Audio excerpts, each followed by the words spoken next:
Doctor বলতেছে যে আপনার ছেলের মৃত্যুর সময় আপনাকে যেভাবে খুঁজছে আমি এরকম দেখি নাই। ও কথা বলতে পারতেছে না, ও শুধু বলতেছে আমার আম্মু আসলে আমি ঠিক হয়ে যাবো, আমার আম্মুকে খবর দেন, আমার আম্মু আসলে ঠিক হয়ে যাবো, আমি বাঁচবো না ডাক্তার, আমি বাঁচবো না, আমার আম্মুর কি হবে। আমার ছেলের একটা গুলি গলায় লাগে, এইটাই ডাক্তার দেখে, আর একটা পিঠের পিছনে লাগে, ওনারা দেখে না। এটা আমরা বাসায় যখন ওকে নিয়ে আসি, আমরা দাফন করার জন্য অ্যাম্বুলেন্স খুঁজি, যে অ্যাম্বুলেন্স আনবো, যে অ্যাম্বুলেন্স কোথাও পাই না। ওর জন্য অ্যাম্বুলেন্স আমরা মিরপুর থেকে নেওয়াই, লাস্টটা আনতে আমাদের অনেক দেরি হয়ে যায়, 11:30 বাজে।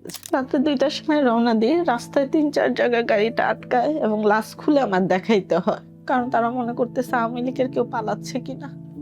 হাজবেন্ড ছিল, সে নাই, মারা গেছে। বড় সন্তান ছিল, সেও আল্লাহ নিয়ে গেছে। ছোটটাকে বলবো, সে তো অসুস্থ। সন্তানের চেয়ে বেশি যদি কিছু থাকে, যে তার মার সুবিধা অসুবিধা, ভালো লাগা মন্দ লাগা, সব ও দেখতো। আমাকে কোন জামাটা পরলে ভালো লাগবে ও পছন্দ করে দিত। লাস্ট ওর সাথে যেদিন বিয়ে দাওয়াতে গেছি, যে জামাটা পরছে, মারা যাওয়ার পর আজ পর্যন্ত ওই জামাটা আমি পরিই নেই। ওর প্রিয় জামা ছিল। এই পথ চলাটা মুখে বলা সোজা, যে গেছে সে জানে, আমি জানি, আমার ছেলে জানে, আমার আশেপাশে আমার ফ্যামিলিটা জানে। মৃত্যুর সাথে একেবারে মৃত্যু হয়ে যাওয়া সেটা ভালো, আর প্রতিনিয়ত মৃত্যুর সাথে যুদ্ধ করা সেটা যে করে সে বুঝে। এবং তারেক রহমান নিজে, আমার ছেলের, উনি প্রাইম মিনিস্টার হওয়ার আগেই, উনি যখন লন্ডনে ছিল তখন ওনার সাথে আমার ভার্চুয়ালি কথা হয়, আমার আর আমার ছোট ভাইয়ের সাথে জিসানের সেকেন্ড অপারেশনের সময়। ওনার পক্ষ হয়ে ওনার দলের নেতাকর্মীরা আমার বাসায়, আমার মানে দিন শেষে কি মা, এটা অনেক বড় একটা অ্যামাউন্ট কেমো রেডিও। ওনারা যদি আমার পাশে না থাকতো, আমি এই পথটা কখনো এত স্মুথলি, কারণ আমি তো 4টা কেমো দিছি, যখনই ডেটটা আসতো 15 দিন পর পর একটা কেমো।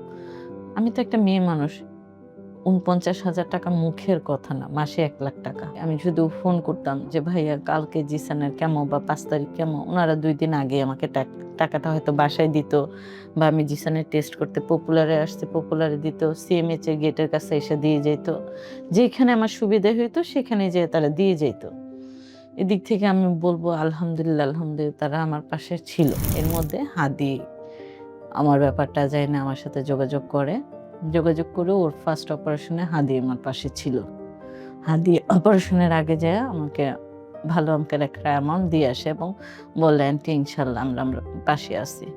আর কাউকে আমি আমার পাশে পাইনি মা, আর কাউকেই না। আমি সার্জিসকে আর হাসনাতকে দিনে 100টা ফোন দিছি। আমি একটা ভাষণে ওই কথা বলছি, ওরা আমার ফোন রিসিভ করে নাই। সার্জিস, হাসনাত, আসিফ, এদের ডাকেই তো আমার সন্তানরা গেছিল, তখন কিন্তু বিএনপি ডাকে নাই। তাদের ভাষণে, তাদের ডাকেই কিন্তু গেছে আমার সন্তানরা। তারা তখন কিভাবে চলতো আর এখন কিভাবে চলে, এই ব্যাখ্যাটা যদি আমি তাদের কাছে চাই, তখন তারা ভাত খেতে ভাত পাইতো না, এখন বিএমডাব্লিউতে চলাফেরা করে, দামি দামি ব্র্যান্ডের জুতা পরে, জামা পরে। তারাই আমাদের চিনে না। তখন তারা উপদেষ্টা ছিল, তখন তারা আইন পাশ করে যেত, সেটা তারা করে না। তাহলে কি তারা বেমানি করছে না? বলতে গেলে আমার ছেলে যে দেশের জন্য রক্ত দিছে, সেটা এই দেশের জন্য রক্ত দেয় নাই তারা। ঘুরে ফিরে আমরা সেই জায়গায় আছি। 17 বছর আগে যেসব হয়েছে, বর্তমানে কম আর বেশি। যে সরকার, অন্তর্বর্তী সরকার ছিল, সেই শহীদ পরিবারের পাশে বিন্দু মাত্র দাঁড়ায়নি। ডক্টর ইউনূস শহীদ পরিবারের পাশে ছিল না। সে পারে নাই 1.5 বছরে একটা বার শহীদ ফ্যামিলিদের সাথে যোগাযোগ করতে, দেখা করতে। বিএনপি সরকার কি আসলে শহীদ পরিবারের পাশে দাঁড়াচ্ছে? প্রধানমন্ত্রী আইসা আমাদের সাথে দেখা করছে, বিএনপির সাথে বসছি, তারা বলছে আমাদের একটু সময় দেন। সময়ের ব্যাপার, 4.5 মাসে তো আর 17 বছরের জিনিস ফুলফিল হবে না, ওনাদেরও টাইম লাগবে। এই টাইমটা আমাদের দেওয়া উচিত। এই বাংলাদেশের মানুষ এখন জীবন দিতে দ্বিধা করবে না। আপনারাও যদি খারাপ কিছু করেন, আপনাদের অবস্থা এর চেয়ে খারাপ হবে। উনি পালাইতে পারছে, আপনারা হয়তো পালানোরও সুযোগ পাবেন না। আমার বিশ্বাস আমাদের প্রধানমন্ত্রী ইনশাল্লাহ আমাদের পাশে থাকবে, দেশের জন্য করবে, বিশ্বাস, বাকিটা আল্লাহ ভালো জানে। পরিবারের কলিজার টুকরা আব্দুল্লাহ বিন জাহিদ 5 আগস্ট শেষ বিকেলে মায়ের সাথে শেষবার ভাত খেয়েছিলেন, তারপর গিয়েছিলেন বিজয় মিছিলে। স্বৈরাচার পালিয়ে যাওয়ার পরও থামেনি তার বাহিনী, নির্বিচারে গুলি করে হত্যা করেছিল মানুষকে। হঠাৎ একটি গুলি এসে লাগে আবদুল্লার গলায়, এরপর হয়ে যায় সে শহীদ। আজ আমাদের সাথে দ্য ডেল্টা লেন্সের স্টুডিওতে উপস্থিত আছেন 24শে জুলাই গণ অভ্যুত্থানের শহীদ আবদুল্লাহ বিন জাহিদের মহিয়সী মা। আমরা আবদুল্লার মায়ের কাছ থেকে শুনবো আবদুল্লার জীবনের সব গল্প। আসসালামু আলাইকুম আন্টি, কেমন আছেন? আলহামদুলিল্লাহ, মোটামুটি ভালো। আন্টি, আপনার সন্তান আবদুল্লাহ বিন জাহিদ সে জুলাই গণ অভ্যুত্থানে শহীদ হয়েছে। আমরা প্রথমে আপনার কাছ থেকে জানতে চাইবো আবদুল্লাহর জীবনের ছোটবেলার গল্পগুলো, ছোটবেলাটা কেমন কেটেছে একটু যদি আমাদের সাথে শেয়ার করতেন। আমার 2টা সন্তান। বড় সন্তান ছিল আবদুল্লাহ বিন জাহিদ, তার 4.5 বছর পর আমার ছোট সন্তান, যাকে আমরা ডাকি জিসান। তো আবদুল্লাহর জন্ম তারিখ হচ্ছে নভেম্বরের 1 তারিখ। আমার বড় সন্তানটা মাশাআল্লাহ দেখতে শুনতে অসম্ভব, মানে ছোটবেলাকে যেই দেখতো বলতো একটা পুতুল। খুব আদরের ছিল তার ফুফু, চাচা, নানার বাড়ির। কারণ আমার বোনদের মধ্যে আমার বাচ্চাটাই বড় ছিল। নান্নার বাড়ির তো নাতি হিসেবে সেই বড় ছিল। আব্দুল্লাহ এতটাই চঞ্চল ছিল, মানে ছোটকালে তার আব্বু আর আমি বলতাম যে ও হাত দিয়ে কিছু করতে না পারলে পা দিয়ে করে, পা দিয়ে কিছু করতে না পারলে মুখ দিয়ে করে। আমার সারা দিন, আমার ছোট ছেলে হওয়ার পরও আমার মনে হইতো যে আমি ওর নামেই তবজি পড়ি। ও এত চঞ্চল, এত দুষ্ট ছিল। ও বাইরে গেলে আমি মাগরিবের আজান, মানে সন্ধ্যার আজান দেওয়ার আগেই বলতাম আব্দুল্লাহ চলে আসে। মানে একটা টেনশনেই কাজ করতো, যেটা আমার ছোট ছেলের ব্যাপারে আমার কখনোই করে নাই। এত দুষ্ট, যেমন দুষ্ট ছিল পড়াশোনাও ভালো ছিল। ওর জগতেই ছিল ওর বন্ধু বান্ধব আর আমি। বন্ধু বান্ধব বলতে 5টা ফ্রেন্ড, ওর এর বাইরে খুব কম ফ্রেন্ড ছিল। হাই হ্যালো সবার সাথেই মিশতো, ছোটদের সাথেও সে খেলতো। সে ইন্টার পাস কইরা 3-4 এর বাচ্চা, মানে ইন্টারে পড়াকালীনই 3-4 এর বাচ্চাদের সাথেও সে খেলতো। তার ক্লোজ ফ্রেন্ড 5 জন, তাদের সাথে বিগত 5-6 বছর সে পড়াশোনা করছে। আবদুল্লাহ তার ফুপু চাচাদেরও খুব প্রিয় ছিল, কারণ তাদের বংশের প্রথম। আবদুল্লাহ যদি বলি যে ওর প্রতিটা দিন ও কিভাবে আনন্দ করতে পারবে সেটা সে করতে পারে। হয়তো বাসায় করতেছে, নাহলে ফ্রেন্ড সার্কেলের সাথে। সে সিভিল ডিভিশন থেকে মেট্রিক পরীক্ষা দেওয়ার কথা ছিল, পরে ওইখানে অসুস্থ হওয়ার কারণে সে একটা পরীক্ষা খারাপ করে পরে অন্য স্কুল থেকে দেয়, কাওলা সিভিল ডিভিশন থেকে। মোটামুটি ভালো রেজাল্টই করে। 5 বছর একটা কোচিং সেন্টারে পড়ছে। ওইখানের ইংলিশের টিচার ছিল মনির স্যার, ম্যাথের টিচার ছিল রহমত স্যার। মানে আমার ছেলে না গেলে তাদের কোচিং জমতো না। স্যাররা এত ভালোবাসতো। আমার ছেলে লাস্ট 5ই আগস্ট বাসায় যাওয়ার পরে 13টা টিচার রাত্রেবেলা গেছে। রাত্রে 2টার সময় জানাজা করছি, না হলেও 3-400 মানুষ হয়েছে রাত্রে 2টায়। আমার ভাইগুলা বলতেছে যে আমার ভাই না এত প্রিয় সবার। ওই দিনই এই অবস্থায় এত মানুষ, তাহলে দিনের বেলা হইলে কেমন হইতো। আমার মামলাটার তদন্ত করার জন্য ডিবি আমার এলাকায় গেছে, ওর জন্মস্থান ওইখানে। ডিবি বলতেছে আমি রিক্সাওয়ালাকেও যদি আপনার ছেলের কথা জিজ্ঞেস করছি, কেউ এক বিন্দু বলে নাই যে ওনার 2টা ছেলে ভালো না। রিক্সাওয়ালাদেরও সালাম দিত, মুদির দোকানের লোকদেরও তারা সালাম দিত। মানে এত ভদ্র ছেলে। জানি না, আল্লাহ হয়তো ওকে পছন্দ করছে, ওর হায়াত এই পর্যন্তই ছিল, এর জন্য আল্লাহ নিয়ে গেছে। কিন্তু আব্দুল্লাহর মৃত্যুতে আমার পুরা পৃথিবী ধ্বংস হয়ে গেছে। যদি বলতে হয় বাঁচার জন্য বাঁচতেছি, বাচ্চাটা প্রয়োজন দেখে বাঁচতেছি। আর একটা সন্তান আছে, ওর জন্য বাঁচতে হইতেছে, বাঁচতে হবে। ইদানিং প্রায় সময় আমি জিসানকে বলি যে স্বাভাবিক লাইফে আমি আর আমার ছোট ছেলে কখনোই ফিরতে পারবো না। মানুষ বলে না দুনিয়ার সবাই ভুলে যায়, মা কোনোদিন সন্তানের সুখ ভুলতে পারে না। তা যার যা সেই বুঝে যে সে কি হারাইছে। আপনি যদি আমাদের সাথে একটু শেয়ার করতেন, আপনার দুটো সন্তান আবদুল্লাহ এবং জিসান দুজনকে আপনি কিভাবে ছোটবেলা থেকে বড় করেছেন, একা বড় করেছেন কিনা, বা সম্পূর্ণ আপনার এই সন্তানগুলোকে নিয়ে এই জীবন কিভাবে কেটেছে, এই ব্যাপারগুলো যদি একটু বলতেন। আব্দুল্লাহর আব্বু অনেক চুপচাপ শান্ত স্বভাবের ছিল, সে কথা কম বলতো। সেটা আমি হই তার সন্তান, প্রয়োজন ছাড়া সে কারোর সাথেই কথা বলতো না। আর সে কিছুদিন বাইরে ছিল। মোটামুটি বলতে গেলে যে আমি ছেলে মেয়েদেরকে স্কুলে নিয়ে যাওয়া, নিয়ে আসা, প্রাইভেটে দিয়ে আসা, এগুলো আমিই করতাম। আর আব্দুল্লাহ আমার কাছে, মানে আব্দুল্লাহ জিসানের সাথে অ্যাজ এ ফ্রেন্ড হিসেবে আমি মিশতাম। এটা আমার এলাকার সবাই জানে। ইভেন আমার আব্দুল্লাহ 9 এ ওঠার পর ও কোনোদিন আমার এইভাবে আমার হাতটা ধইরা রাস্তায় দিয়ে যাইত। ও বুঝতো যে ওর আম্মুর কি ভালো লাগে। আমার প্রচুর সিঁড়ি উঠতে কষ্ট হইতো। ও কোনোদিন আমার হাত ধরা ছাড়া সিঁড়িটা উঠাইতো, মানে বাদ দিত না, উঠতো। ওকে নিয়ে বাজারে গেলে কোনোদিন বেশি বাজার হইলেও আমাকে ক্যারি করতে দিত না। ও একবারের জায়গায় ৩ বার ক্যারি কইরা নিয়ে আসতো, রিক্সায় উঠাইতো। মানে ও অনেক, মানে বয়সের চেয়ে বেশি বড় হয়ে গেছিল। আমার কাছে মনে হইতো আলহামদুলিল্লাহ, আল্লাহ আমার কষ্টের দিন শেষ করে দিছে। আমার ছেলে, যেটা আমার হাসব্যান্ডের বোঝার দরকার ছিল সেটা আমার ছেলে বুঝতেছে। সেটা রাস্তায় তার মাকে সিকিউরিটি দেওয়া বলেন, তার মার চলাফেরা বলেন, তার মার ভালো লাগা, তার মার খারাপ লাগা, সেটা আব্দুল্লাহ 9 এ ওঠার পর মানে সাডেনলি চেঞ্জ। আব্দুল্লাহ যখন মারা গেছে, আমার মার বাসায় তো ওর লাশটা নিছি, কারণ ও আমার মার বাসা থেকে লাস্ট বিদায় নিছে ওর নানুর বাসা থেকে। আমার মাকে তার প্রতিবেশীরা বলতো যে আপনার নাতি যে তার মার হাত ধইরা আসতো, দেখতেই একটা শান্তি লাগতো যে তার 2 সন্তান তার হাতটা ধইরা আসছে। মানে আমরা দেখে বলতাম মা আর ছেলের বন্ডিং। এটা আমাদের এলাকার সবাই বলতো।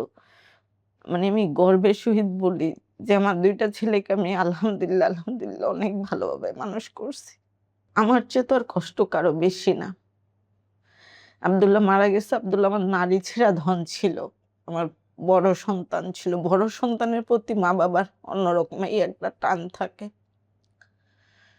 আমি আমার ছেলেদের নাম ধইরা খুব কম ডাকতাম। বাবা বলেই ডাকতাম।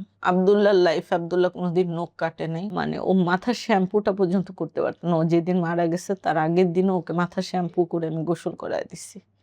২ তারিখে করাইছি, ৪ তারিখে করাইছি। আমি কোন জায়গায় গেলে আমি কোন কাপড়টা পরবো সেটা আমার আব্দুল্লাহ সিলেক্ট করে দিত। খুব পছন্দ করত যে তার মা পরিপাটি হয়ে চলবে। তার মাকে ১০ জনের সামনে তার মাকে বেস্ট লাগবে, এটা সে করত। এখন যখন আমি মানে কোন রকম রেডি হই তখন আমার ছোট ছেলে বলে, "তুমি ভালো করে রেডি হও। তুমি এরকম করে গেলে ভাইয়া কষ্ট পাবে, আমিও তো কষ্ট পাবো। কারণ তুমি ভালো থাকলে আমি ভালো থাকবো, ভাইয়া ভালো থাকবে।" ছোট ছেলে এখন বলে, "আম্মু দাদাভাই আমাদেরকে কার কাছে রেখে গেছে? দাদাভাই তো এভাবে চলে যাওয়ার কথা ছিল না। দাদাভাই তোমাকে কার কাছে রেখে গেছে বা আমাকেই কার কাছে রেখে গেছে?" জিসান ওর বড় ভাইকে দা ভাই ডাকতো। দিন শেষে আমার জন্য জিসান, আর জিসানের জন্য আমি। আমার বড় ছেলে মারা যাওয়ার মাস ২ এক আগে থেকেই জিসান অসুস্থ। এবং আব্দুল্লাহ যেদিন মারা গেছে তার ১০ দিন আগে থেকে আমার জিসান হাঁটতেও পারে না। তার এত ব্লাড ফ্লো হয়ে গেছে। তো আব্দুল্লাহ বলতেছিল যে, "আম্মু জিসান এত অসুস্থ, তাহলে আমরা কবিরাজ দেখাই। ডাক্তার দেখাই কিছু ধরা পড়তেছে না, কোনো ইমপ্রুভ হচ্ছে না।" ইভেন আব্দুল্লাহ মারা যাওয়ার পর ওর বন্ধুরাও বলতো যে, "আন্টি ও জিসানের জন্য এত টেনশন করতো আমাদের সাথে যে বলতো।" আমরা জানি যে আব্দুল্লাহ আপনাকে আর জিসানকে কি পরিমাণ ভালোবাসে। বাইরে গেছে ভাইয়ের জন্য মাফিন কেক নিয়ে আসছে মারা যাওয়ার ১ সপ্তাহ আগে। ও খাইতে চাইছিল। তো ওকে আমি বাইরের জিনিস দিতাম না। তো আমি আনার পরে বলছি, "তুমি ওকে মাফিন কেক দিচ্ছ কেন আম্মু?" আম্মু ও তো কিচ্ছু খাইতে পারে না। খাক না, একটু কেকটা খায়, যদি পানি খায় ওর পেটটা ভরে। মানে ওর দায়িত্ব নেওয়া শিখে গিয়েছিল। আমি শাক খাইতে চাইছি, ও নিজের টাকা দিয়ে শাক কিনে আনছে।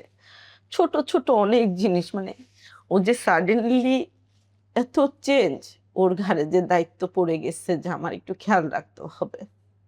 আল্লাহ চায় না, এর জন্য নিয়ে গিয়েছে অল্পতেই। আব্দুল্লাহ জিসান আমার এই ২ রানে শুইতো। এই ২ রান নিয়ে তাদের খুব মারামারি, এবং এইখানে শুয়ে তারা টিভি দেখতো। বালিশে শুইতই না রাত ছাড়া। আমি বসলেই ওরা ২ রানে শুইত।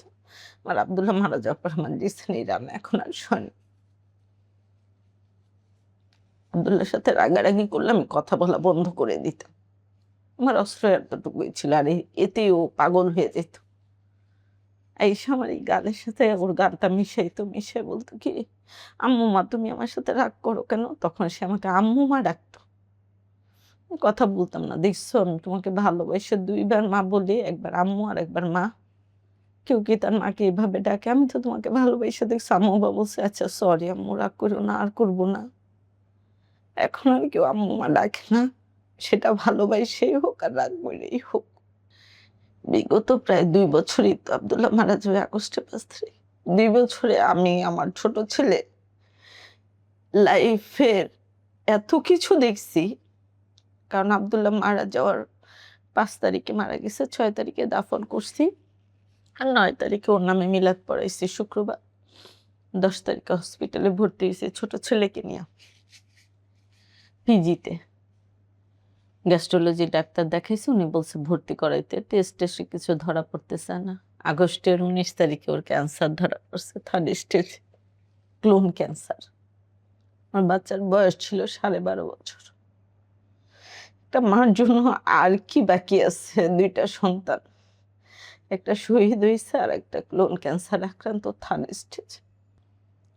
শুরু হইল আরেক যুদ্ধ। এই যুদ্ধ করতে, করতে আমি এখন ক্লান্ত হয়ে গেছি। আমার ছোট ছেলেটা কেমো রেডিও দিছে, একটা বার বলে নাই আম্মু আমার কষ্ট হচ্ছে। যদি জিজ্ঞেস করতাম আপু ব্যথা পাচ্ছ? কারণ ওর কেমোগুলা ৩ দিনের ৪ দিনের কেমো হইতো। ৪ দিনই তাকে ইনজেকশন পুশ করে দিতে হইতো। বলতো না আম্মু আলহামদুলিল্লাহ ভালো আছি। এখন বলে আম্মু কাকে বলবো? তোমাকে বলবো যে আমার কষ্ট হচ্ছে? তুমি কাকে বলবা? এর জন্য তোমাকে বলতাম না, কষ্ট হইল।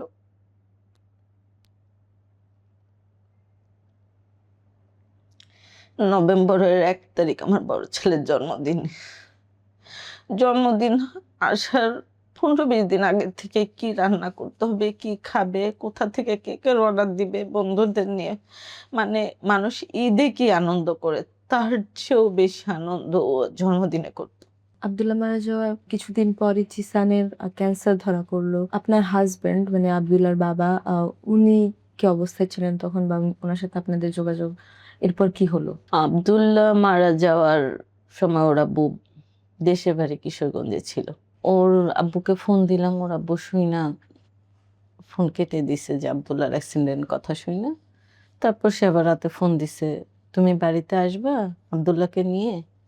না আমি ঢাকায় আসবো। তো আমি বলছি আমি বাড়িতে আসতেছি আব্দুল্লাহকে নিয়ে। তো বাড়িতে গেছি, ও জিসানকে নিয়ে নিয়ে দেখে ও একটু আমার সাথে রাগ করছে। কারণ ও তখন জানতো না জিসান এতটা অসুস্থ, বুঝতে পারেনি। সে বলছে তোমার উচিত ছিল জিসানকে নিয়ে আসা। আমি বলছি জিসান হাঁটা চলাই করতে পারে না, এর জন্য আনিনি। আব্দুল্লাহর আব্বার সাথে আমার একটু দূরত্ব তৈরি হয়ে গেছিল। আব্দুল্লাহ মেট্রিক পাস করার পর ওর আব্বু চাচ্ছিল যে আমি গ্রামের বাড়িতে সেটেল হই। তা আমি সেটা করিনি। আমি তার এগেইনস্টে ঢাকায় ওকে শহীদ রমিজ উদ্দিনে ভর্তি করেছি। এরপর থেকে আমাদের দূরত্বটা একটু তৈরি হয়ে যায়।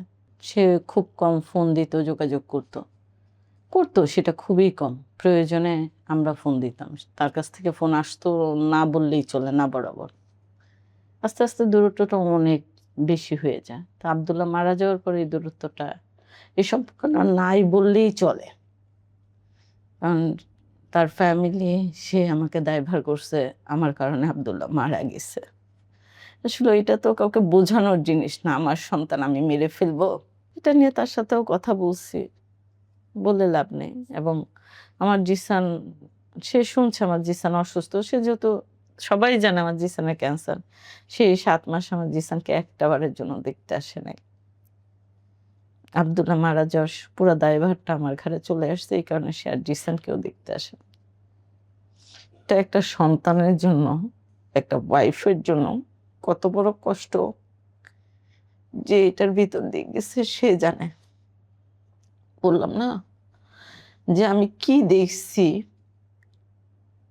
প্রায় 2 বছরে আমি জানি, আমার আল্লাহ জানে। এবং আমার চেয়ে বেশি আমার ছোট ছেলে দেখছে, কারণ ওর বয়সটা কম। তার আদরের দাদা ভাই নেই, সে অসুস্থ, বাবার এই রূপ, মার যুদ্ধ, সাথে সাথে তারও যুদ্ধ। আর আমার ছোট ছেলে তার বাবার মতো অনেক চুপচাপ, এবং সে ভিতরে অনেক কথা রাখে, যে কারণে ডাক্তার এবার বলছে ওকে সাইকোলজিক্যাল ডাক্তার দেখাইতে, নাহলে ভবিষ্যতে সে অন্যরকম হয়ে যাবে। সে এই 2 বছরে কারোর সাথেই মিশে নেই। বলতে গেলে যুদ্ধটা এখন আমাদের দুইজনেরই করতে হচ্ছে, কারণ আমাদের পাশে এখন আর কেউ নেই যে দিন শেষে আমরা কাউকে বলতে পারবো আমাদের ভালো লাগে এটা, আমাদের খারাপ লাগে এটা। ওর আব্বু মার্চের 16 তারিখে তখন রোজা ছিল। আমি বিএনপির একটা ইফতার পার্টি থেকে আমি আর জিসান ব্যাক করতেছি রাত্রে 10টা বাজে। সাথে আমার ছোট ভাই ছিল। ছোট ভাই টঙ্গীত নামবে, আমরা আবদুল্লাপুর নেমে গেছি। আমার পরে আমার ছোট ভাই ফোন দিচ্ছে, লাভলেপা কোথায়? বলছে আমি রিক্সা।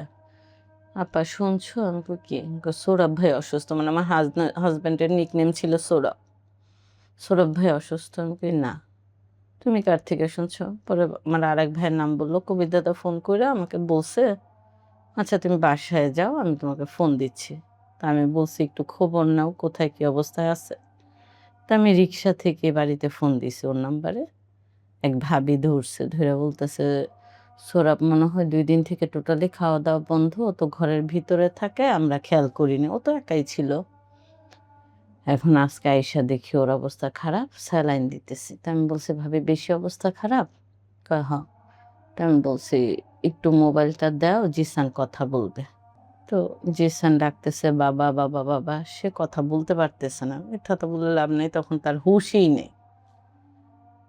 তো আমি বলছি ভাবি আমি বাসায় নাই, মা তোমাকে আবার ভিডিও ফোন দিচ্ছি। তো বাসায় যায় ছেলেকে দিয়ে আবার ভিডিও ফোন দিলাম, আমি দেখলাম। তো আমি বলছি যে ভাবি বেশি সমস্যা হলে একটু হসপিটালে নাও, আমি আসতেছি। তো ভাইগনারে দিয়ে ওরা আবার রাতেই হসপিটালে নেওয়াইছে। ওই দিক থেকে ওর ভাই বোনরা সব বাইরে থেকে ওরাও যোগাযোগ করতেছে, এটা শুনছি আমি, আমার সাথে কারো যোগাযোগ হয়নি।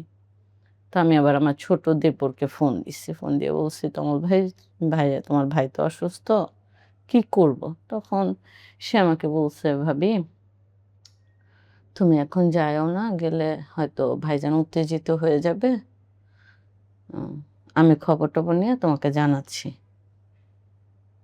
তো দিন শেষে আমার ফ্যামিলিটাও আসলে চায় নাই ভালো করতে গেলে খারাপ হয়ে যাবে, কারণ আমার চেয়ে তো দিন শেষে কষ্ট কারো বেশি না। আজকে তাদের মেয়ে যাবে, একটা কথা বললে আমি যদি নিতে না পারি, কারণ আমার তো দায়িত্ব আছে আমার ছোট ছেলেটার। আমি যদি কিছু হয়ে যায় তখন আমার ছোট ছেলেটাকে আমি কিভাবে দেখবো? তখন তারা বলছে যে প্রয়োজনে আমরা যাব, তুমি যাও না। আর আমি ইচ্ছা করলেও তখন যাইতে পারতেছি না, কারণ জিসানের রেডিও চলতেছে, রেডিও মিস দেওয়া যাবে না। তো উম, আমি পরের দিন আবার আমার ভাইগনাকে ফোন দিলাম। ভাইগনাকে ফোন দিয়ে বলছে বাবা তুমি রেফারেন্স লেখো, আমি দরকার লাগলে ওকে ঢাকায় নিয়ে আসবো। এর মধ্যে দেবরের সাথে কথা বললাম, কারণ আমি 16 তারিখে তখন 10টা 10:30টার সময় খবর শুনছি, তখন তো আর আমার বাড়িতে যাওয়া সম্ভব না। তো চিন্তা করছি 17 তারিখ জিসানের রেডিওটা দিয়ে আমি 18 তারিখ অন্য কাউকে দিয়ে রেডিওর ব্যবস্থা করে আমি চলে যাব।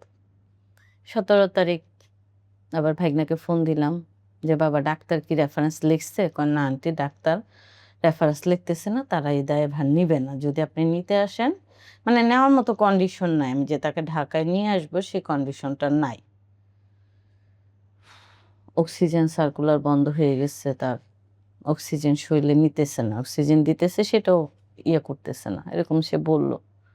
তা আমি বলতেছি আচ্ছা বাবা আমি কালকে সকালে আসতেছি, আমি এসে ডাক্তারের সাথে কথা বলবো। পরে বলছে আচ্ছা। তারা এক হসপিটাল থেকে আরেকটা ভালো হসপিটালে নিয়ে গেছে। আমি সকাল 6:30টার দিকে রওনা দিছি। জিসানকে খালি বাসায় রাইখে যে তুমি ঘুম থেকে উঠে নানু বাসায় চলে যাও। ওইখান থেকে তোমার মামা তোমাকে রেডিও দিতে নিবে। আমি কাপাসিয়ার আগে যেয়ে শুনি যে ও মারা গেছে। তখন আমি আমার ফ্যামিলিকে জানানোর পরে তারা বলতেছে তুমি আর একা বাড়িতে যাইও না। তুমি ব্যাক করো, আমরা সবাই একসাথে যাচ্ছি। কারণ তারা বুঝতে পারছে আমি একা গেলে গ্রামের মানুষ আছে। তো বাসায় আইসা আমি ০.৫ ঘন্টার মধ্যে জিসানকে রেডি-টেডি করে, কারণ এখন আর জিসান রেডিও না, জিসানকে নিয়া ফ্যামিলির সাথে বাড়িতে গেছি। এর মধ্যে গাড়িতেই ওর ফুপুরা ফোন দিয়ে আমাকে অনেক কিছু বলছে। ওর এক ফুপু আমেরিকায় থাকে, উনি আমাকে অনেক কিছু বলছে। তখন আমার ছোট বোন সাইড থেকে অনেক কিছু আবার উত্তরগুলা দিছে। আমি বলছি, যাক বলুক ওরা। আল্লাহ তো একজন আছে। কে কার সাথে কি করছে। তো আমার আব্দুল্লাহ মারা যাওয়ার আগে আমি ওই ফ্যামিলির একটা রূপ দেখছি। বলতে দ্বিধা নাই। ওর চাচারা আমার ২ সন্তানকে যে পরিমাণ আদর করছে, ওর ছোট ফুপ্পি বা লন্ডন যে ফুপ্পি থাকে আদর করছে। আর এখন যদি কেউ জিজ্ঞেস করে, দিন শেষে আমরা বলতে পারি যে আমার বাচ্চার কেউ নাই। আমি ছাড়া, আল্লাহ ছাড়া আর আমি ছাড়া আমার বাচ্চার কেউ নাই। আন্টি, ৫ অগাস্টের দিন কি হয়েছিল সেই গল্পগুলো আমরা একটু শুনতে চাচ্ছি। আর আব্দুল্লাহ কি সবসময় জুলাই আন্দোলনে অংশগ্রহণ করেছিল কিনা সেই ব্যাপারগুলো যদি একটু বলতেন। ফার্স্ট অফ অল আমি একটু বলি, ১৮ তারিখ আন্দোলন শুরু হয়েছে। ১৮ তারিখে সে উত্তরায় চলে আসছে। যায় সে বলছে পরে আমি অনেক রাগারাগি করছি, এবং আমার ছোট বোন যে, আমার ছোট বোনকে ওরা মা ডাকে, মুক্তা মা। ওর নাম মুক্তা তো। আমার ২ সন্তানই মা ডাকে, খালামণি ডাকে না। তো আমার ছোট বোন অনেক রাগারাগি করছে। তুই জানোস না, তুই বড় হইছিস না, তুই এগুলা করলে কি তোরে ভাত কাপড় পড়াশোনা দিবে? তো আমার ছেলে ১৯ তারিখ শুক্রবার ছিল। সে নামাজের কথা কয়ে বেরিয়েছে। বেরোয়া আজিমপুর একটা স্বপ্নের হয়েছে নতুন আজিমপুরে। সেখানে সে ২ ঘন্টা আটকা ছিল। ওই দিন অনেক গ্যাঞ্জাম হয়েছে উত্তরাতে ১৯ তারিখে। সে বাসায় এসে তার ছোট ভাই জিসানকে বলছে। জিসান আমাকে বলছে। আমি তার সাথে অনেক রাগারাগি করছি এবং বলছি, তুমি আর যাও না বাবা। অনেক ভালো কইরাও বুঝাইছি, খারাপ কইরাও তাকে বুঝাইছি। তারপরে সে আর কখনো স্বীকার করে নাই। সে তো বাইরে যাইতো, স্কুলে যাইতো, কোচিংয়ে যাইতো। উত্তরাতেই তার কোচিং ছিল, পড়তো। ৪ তারিখে স্কুলে যায়নি, সে বাসা থেকে বের হইছে, পড়া ছিল। উত্তরায় আসার পরে তাকে আটকায় ফেলছে। আটকাইছে পরে সে তার বড় মামাকে ফোন দিচ্ছে, আমাকে দিতে সাহস পায়নি। তো বড় মামা বলছে, আপনারা একটু ওকে রাখেন, কিছু করেন না, আমি আসতেছি। আমার বড় ভাই বন সুই দিয়ে ওকে নিয়ে আসছে। এটা কোথায় আটকে রেখেছিল? উত্তর আজিমপুরে। কারা? একটু স্পেসিফিক। আওয়ামী লীগের নেতাকর্মীরাই ছিল, হাবিব। হাবিব বাহিনী ছিল, তারপর ছিল তখনের যে এমপি ছিল, নির্বাচনের পরে যে এমপি হয়েছে, ওনার নামটা আসলে আমি ভুলে গেছি, মামলাতে ওনার নামটা দিচ্ছে। তা হাবিবের লোকরাই বেশি ছিল। কি কারণে আটকে রেখেছিল ও তাকে? আন্দোলনে আন্দোলনকারী যায় হিসেবে? দেখে, হ্যাঁ, অনেকেরই আটকেছিল। কিন্তু আব্দুল্লাহ বলছে গার্ডিয়ান ফোন করে গার্ডিয়ানদের হাতে দিবে, এবং তারও সপ্তাহখানেক আগে ওকে মারছে আব্দুল্লাহকে। এই আন্দোলনে মারামারি গেছে যে ও এর দিকে ফেটে গেছে, ওই ছবিটা আছে। এটা আমি মারা যাওয়ার পরে ওর ফ্রেন্ড থেকে পাই। তা আমি জিজ্ঞেস করি, তুমি ব্যথা পাইছো কইতে? কয় রিক্সা থেকে পড়ে গেছো। আমার সাথে মিথ্যা কথা বলছে, ঠিক আছে, কিন্তু ওর এখানে কেটে গেছে। তো ওই ছবিটা ওর ফ্রেন্ডকেও দেখায়। ওর ফ্রেন্ড ওকে, ওর এক ফ্রেন্ড ৫০টা বুলেট, রাবার বুলেট খায়, ওই ছবি ওকে মেসেঞ্জারে দেয়। ও মারা যাওয়ার পর যখন ওর মেসেঞ্জারে আজও ওর আইডিটা আছে, আমার ছোট ছেলে চালায়। তো এগুলো যখন দেখার পরে আমি বলি যে, বাবা তুমি কিভাবে ব্যথা পেয়েছো? আম্মু রিক্সা থেকে পড়ে গেছে, কারণ আমাদের আশকোনার রাস্তা অনেক খারাপ। আমি এটাই বিশ্বাস করছি। তো ৪ তারিখে ওর মামা ওকে নিয়ে আসে। ওইখানে কি হয় আমার বড় ভাই আমাকে বলেন, ও মামাকে হাতে পায়ে ধরে বলে, মামা আম্মু অনেক রাগারাগি করবে, তুমি আম্মুকে কিছু বইলো না প্লিজ, মামা তুমি আম্মুকে কিছু বইলো না। তা আমার ভাই ওরে নিয়ে এয়ারপোর্টে মাথা থেকে সাগর কলা কিনে ওকে বাসার নিচে নামায় দিয়ে চলে যায়। বাসায় যেয়ে আমার ভাইয়া ফোন দিয়ে বলে কি, আমি না আব্দুল্লাহরে কলা দিতে ভুলে গেছি গা। আমি বলছি, আচ্ছা কালকে তো আমরা আসবো, তখন খাবো না। তো সকালে ও অনেক তাড়াতাড়ি ঘুম থেকে ওঠে, ৮টার সময়। এটা ৫ তারিখ সকালে? ৫ তারিখ সকালে। তো আমি আর জিসান শুয়ে রয়েছি। জিসান সারা রাত ওয়াশরুমে যায় যে ও ঘুমায় না। তো তো আমার মাথার কাছে এসে ও মোবাইলে গেম খেলতেছে, ও প্রচুর গেম খেলে। গেম খেলতেছে, ওর ক্ষুধা লাগছে, নাস্তা খাবে 10টার দিকে। আমি বলতেছি, বাবা আমার কাছে তো ভাঙতে টাকা নাই, তোমার কাছে থাকলে দাও। আমার কাছে 100 টাকার নোট আছে, তুমি আমার টাকাটা ফেরত দিবা? তো আমাকে হ্যাঁ সত্যি ফেরত দিবা। তো ও বলে কি আম্মু আমি নাস্তা আনতে যাব না আব্দুল্লাহ। তো আমি জিসানকে অনেক রিকোয়েস্ট করে নাস্তা আনতে পাঠাই। নাস্তা আনে, ও নাস্তা খায় নিজের হাতে। রাতে আমি তুইলে আবার খাওয়াই দিই। রাতে লাউ দিয়ে, জিসানকে ডাক্তার লাউ খাইতে বলছে, লাউ দিয়ে মুরগি দিয়ে রান্না করছে। এই তরকারি দেখে ও চিল্লাচিল্লি শুরু করে, তুমি এই অখাদ্য কুখাদ্য কোত্থেকে রান্না শিখছো? জীবনেও তো লাউ দিয়ে কাউকে দেখিনি মুরগির মাংস রান্না করতে। তা আমি বলছি ও অসুস্থ, যে ডাক্তার তো লাউ খাইতে বলছে, এর জন্য। ওকে খাওয়া, আমাকে খাওয়াও কেন? ও আবার বলতেছে। তো আমি কিছু আচ্ছা আমি তুইলে খাওয়া দিচ্ছি। রাত্রে ওরে আমি তুইলে খাওয়াইছি, সকালে শুধু ও নাস্তাটা নিজের হাতে খেয়েছে। ও আমার সাথে, আমি একা চা খাইতে পারি না দেখে ও 2 বছরে আমার সাথে চা খাওয়ার অভ্যাস করছে। আমি ওকে ছাড়া চা কফি খাইতাম না। আর প্রচুর চা কফি খেত আমার সাথে বসে বসে, মানে আমার মতো নেশা হয়ে গেছে। তো নাস্তা খাওয়ার পরে জিসান বলতেছে, ভাইয়া দাও মোবাইল, আমি গেম খেলবো। কয় না, তুমি এতক্ষণ খেলছো না?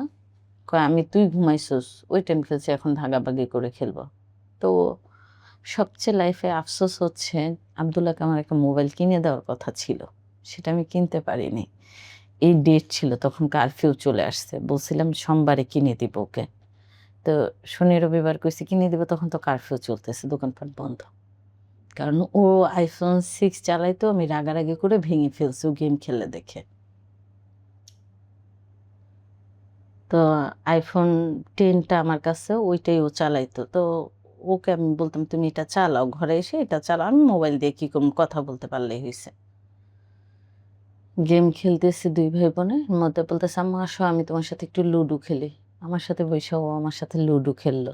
আমরা আবার রাতে ছবি দেখতাম, নাটক দেখতাম, লুডো খেলতাম। আমাদের 3 ছেলে, মা ছেলের সম্পর্কটা মানে কেউ না দেখলে বিশ্বাস করবে না, এত ভালো সম্পর্ক। আমার লাইফের যদি বেস্ট কোনো দিন থাকে, বড় ছেলের সাথে কাটানো দিনগুলা। এখন মনে হইলে মনে হয় যে আমি কিসের মধ্যে আছি। আমার আর জিসানের এখন আর দিন রাত যায় না। লুডো লুডো গেম খেললাম, খেলার পরে ও বলতেছে আম্মু আমি একটু নিচে যাই, আমাদের তো ডিশ নেই, আমাদের নেটে চলতো, তো নেট তো অফ, চার স্টল থেকে একটু খবর দেখে আসি। আচ্ছা। তো শর্ট প্যান্ট পরে নিচে গেছে, আমি দোতলায় থাকি তো, যেমন 20-25 মিনিট এসে বলতেছে আম্মু খবরে দেখাবে 2টার দিকে, ফাইনাল খবর দেখাবে, সেনাপ্রধান ভাষণ দিবে মেবি। তো এর মধ্যে আমার ছোট বোন আবার ফোন দিছিল, বলে পা আমি আম্মার বাসায় আসছি, তুমি আসো। তো আমি কিছু আসতেছি। তো আব্দুল্লাহ ওই যে গরম ছিল তো, বৃষ্টির পরে গরম, ও আইসা আমার এখানে মাথা রাখছে, ঘুমায় পড়ছে, আমি মাথা হাতায় দিছি। আমি, আমার 2 বাচ্চার মাথা হাতানো, পিঠ হাতানো, শুইলে এটা আমার অভ্যাস। ওরা ঘুমায় গেছে। তো তখন প্রায় 12টা বাজে, ও ঘুমাইছে। ঘুমানোর পরে আমি জিসানকে দাঁত ব্রাশ করে হাত মুখ ধোয়া রেডি করছি। একটা আজান দিচ্ছে, আম্মার বাসা থেকে আবার ফোন আসছে, লাভলি পা আসবে না, আসো তাড়াতাড়ি। তা আমি বলছি আচ্ছা আসতেছে। এর মধ্যে যে ও ঘুমাইছে, আমার ওকে ডাকতে খারাপ লাগতেছে। ও যে সকালে উঠছে, ঘুমাইছে হচ্ছে 2টার পরে, উঠছে আবার 8টার আগে। তো 1:45টার দিকে আমি ওকে ডাক দিছি, ডাক দিয়ে বলতেছে আব্বু উঠো, 1:45 বাজে, খবর না দেখবা, চলো নানুর বাসায় যাই। তো ঘুম থেকে উঠে বলতেছে আম্মু আমাকে একটা ভালো জামা দাও তো, শার্ট দাও। তো আমি বলছি না শার্ট দেওয়া যাবে না, তুমি না বললা কালো, ওর আবার কালো জিনিস অনেক পছন্দ। আগের দিন কালো একটা শার্ট পরছে, ওর মামা ওর সাথে চিল্লাচিল্লি করছে, তোর গরম লাগে না তুই কালো জিনিস পরস? কালো টাইস, কালো শার্ট, কালো গেঞ্জি, কালো জুতা, মানে সব তার কালো। 6 দিনের মধ্যে 5 দিনে কালো কাপড় পরবে। আমি বলছি বাবা অনেক গরম, এখন আর শার্ট না পরে একটা গেঞ্জি দেয়। কয় তুমি গোল গলার গেঞ্জি দাও, এগুলো ভালো লাগে না। আমি সেদিন আর গোল গলার গেঞ্জি না দিয়ে আলমারি থেকে একটা পলো গেঞ্জি নতুন বের করে ওকে দিছি। খুব খুশি হয়েছে। পরছে, একটা টাইস পরছে, আমার নিচে নামছে, আমার হাত এইভাবেই ধরছে। কারণ 4 দোকানে অনেক মানুষ, আমাদের 2 সাইডে 4 দোকানে খবর দেখার জন্য। তো জিসান হাত ধরছে, পরে আমি কইছি জিসান রাস্তায় পানি, তুমি সামনে হাঁটো, ভাই আমার হাত ধরো। ও ও তখনও খুনসুটি করে বলতেছে, আম্মু আমাকে অনেক ভালোবাসে, তোমাকে হাত ধরতে দেয় না। তো রাস্তায় পানি দেখে আর রিক্সায় উঠিনি।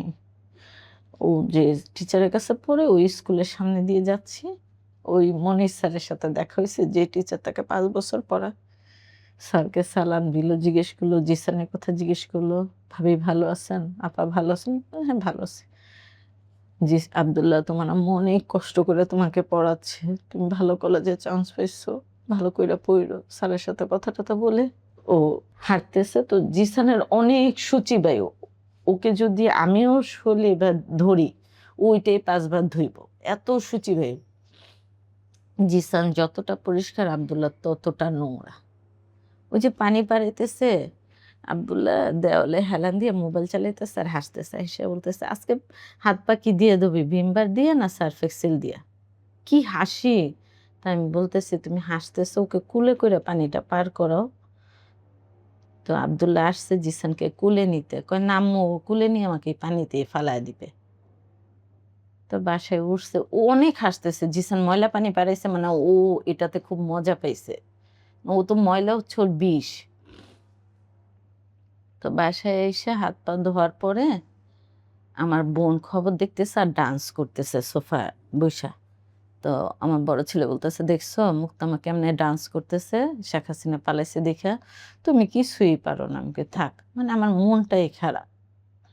জিসান অসুস্থ যে, এটা মানে ও খাওয়া দাওয়া করতেছে না, বমি করতেছে, মানে আজকে 20-25 দিন হয়েছে ওকে ডাক্তার দেখাইতেছে, কোনো ইমপ্রুভ নাই। তো এর মধ্যে ওর মামা বলতেছে আব্দুল্লাহকে একটু নিচে পাঠায় আলু আনা। তো 100 টাকা দিছি, ও 65 টাকা দিয়ে আলু আনছে আর 35 টাকা ফিরছে। আইসা বলতেছে, আম্মু 35 টাকা কি করবো? আমাকে তুমি চিপস খাও।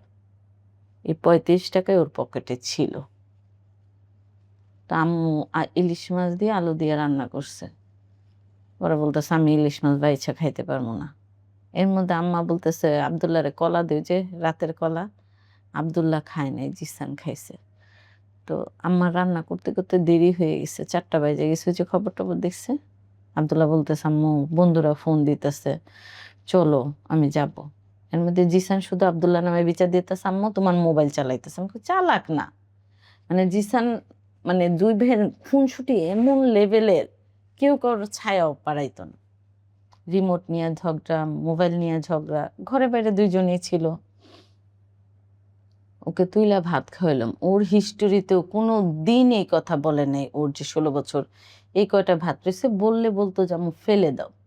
সেদিনই সে বলল যে আম্মু জিসানকে খাওয়ায় দাও। আর জিসান জীবনেও এই ভাত খাইব না, সেদিন এই ভাতও জিসান খাইছে। মানে এই ভাত জিসানকে আমি খাওয়াইছি। আর আব্দুল্লাহ কোনোদিন, আমি বুঝি ভাত নষ্ট করতো সে, কোনোদিন বলতো না যে জিসানকে খাওয়ায় দাও। তো ওকে ভাত খাওয়ানোর পরে ও বলতেছে, আম্মু আমি তাহলে যাই। ও আর ওর বড় মামা একসাথে লিফট দিয়ে নামছে। মামিকে যাওয়ার সময় বলতেছে, মামি দেখেন আমার শরীরে কোনো দাগ নাই। এলাইনার শরীরে, মানে মামাতো বোনের কথা, ওর শরীরে এত দাগ। বলতেছে, তুমি যে ফর্সার জন্য দাগ নাই, ও বড় হইলে ওর শরীরে দাগ থাকবে না। লিফটে মামার সাথে গেছে, নিচে যেয়ে 2 বন্ধুর সাথে কথা বলছে। আবার এয়ারপোর্টে মাথায় যাওয়ার পরেও মামার সাথে দেখা হয়েছে। মামা পুলিশের ওই যে গাড়িগুলাতে উঠতে পারতেছে না, ও নাকি ঠেলে উঠাইছে, উঠে মামার ছবি তুলে দিছে। এই আমার ভাইয়ের সাথে ওর কথা। আর আমি 7টা 12-তে ওকে 2 বার ফোন দিছি, ও ধরে নাই। 7টা 19-এ 2 বার ফোন দিছি, ধরে নাই। 3 বারের মাথায় ও ফোনটা রিসিভ করছে। তখন বলছে, সালাম দিছি বাবা, সন্ধ্যা হয় নাই, আম্মু এয়ারপোর্টের মাথায় আধা ঘন্টার মধ্যে আসতেছি। আমার লাইফে ওই আধা ঘন্টার জীবনও শেষ হয়নি। 8টা 10-এ আননোন নাম্বার থেকে ফোন আসে যে আমার ছেলে ইনজুরি হয়েছে, মহিলা মেডিকেল আসতে। আমি নামতে নামতে উনি আবার ফোন দিছে, আপনি তাড়াতাড়ি না আসলে ঢাকা মেডিকেল পাঠায় দিব। বলতেছি, ভাই আমি আসতেছি, হাতে পায়ে ধরতেছি। মানে তখন বুঝে গেছি যে আব্দুল্লাহ গুলি খাইছে, মারা গেছে, এটা আমি ধারণাও করি নাই। ওর বাবাকে বললাম, ওর বাবাকে 3 বার ফোন দিছি, ধরে নাই। পরে ওর বাবার মামাতো ভাইকে ফোন দিছি, সে ধইরা ওর আব্বুকে দিচ্ছে, বলছে। পরে ওর আব্বার ভালো মন্দ কিচ্ছু আমাকে বলেনি। আমি গেছি, আমার ছোট বোন গেছে, আমার বড় ভাই গেছে, ভাবি গেছে। আমাদের যাইতে 40 মিনিট লাগছে, কারণ এয়ারপোর্টে যাওয়ার পর দেখি ঘন অন্ধকার, কোনো গাড়ি নেই। রিক্সাওয়ালাদের পায়ে ধইরা এক রিক্সায় 4 জন গেছি। গেছি পরে ঢোকার পরে বলতেছে ইমার্জেন্সিতে যাইতে। ইমার্জেন্সিতে যাওয়ার পর আমাকে আর ঢুকতে দিচ্ছে না। আমার ছেলের পায়ে যখন আমি সাদা সুতা বাঁধা দেখছি, তখনই বুঝছি যে আমার বাবা আর নাই।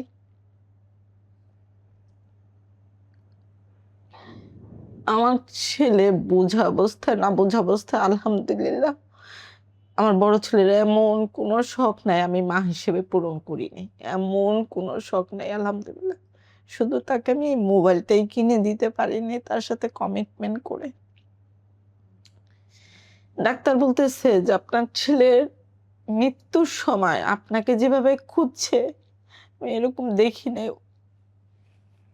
ও কথা বলতে পারতেছে না, ও শুধু বলতেছে আমার আম্মু আসলে আমি ঠিক হয়ে যাবো, আমার আম্মুকে খবর দেন, আমার আম্মু আসলে ঠিক হয়ে যাবো, আমি বাঁচবো না ডাক্তার, আমি বাঁচবো না, আমার আম্মুর কি হবে।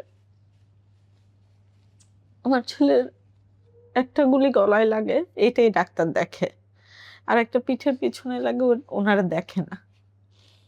এটা আমরা বাসায় যখন ওকে নিয়ে আসি, আমরা দাফন করার জন্য অ্যাম্বুলেন্স খুঁজি, যে অ্যাম্বুলেন্সে আনবো, যে অ্যাম্বুলেন্স কোথাও পাই না। ওর জন্য অ্যাম্বুলেন্স আমরা মিরপুর থেকে নেওয়াই। লাস্টটা আনতে আমাদের অনেক দেরি হয়ে যায়, 11:30 বেজে যায়। এখানে গোসল টোসল করায় জানাজা দিতে দিতে আমাদের 2টা বেজে যায়। আমার ছেলের টিচার গুলা পাগল হয়ে গেছে আমার ছেলের জন্য। সবার কাছে বলে আমার ছেলে যদি কারোর সাথে কোনো অন্যায় করে থাকে তারা যেন মাফ করে দেয়, আমার ছেলেটার জন্য যেন দোয়া করে। রাতে 2টার সময় রওনা দিয়ে রাস্তায় 3-4 জায়গায় গাড়িটা আটকায় এবং লাশ খুলে আমার দেখাইতে হয়, কারণ তারা মনে করতেছে আওয়ামী লীগের কেউ পালাচ্ছে কিনা। রাত্রে সকাল 7টা বাজে বাড়িতে যেতে, 6টা-7টা। যাওয়ার পরে 9টায় জানাজা দিয়ে তাকে দাফন দিয়ে আমি বাড়ি থেকে 12টার সময় রওনা দিয়ে দিই। কারণ আমার ছোট ছেলেটা অনেক অসুস্থ।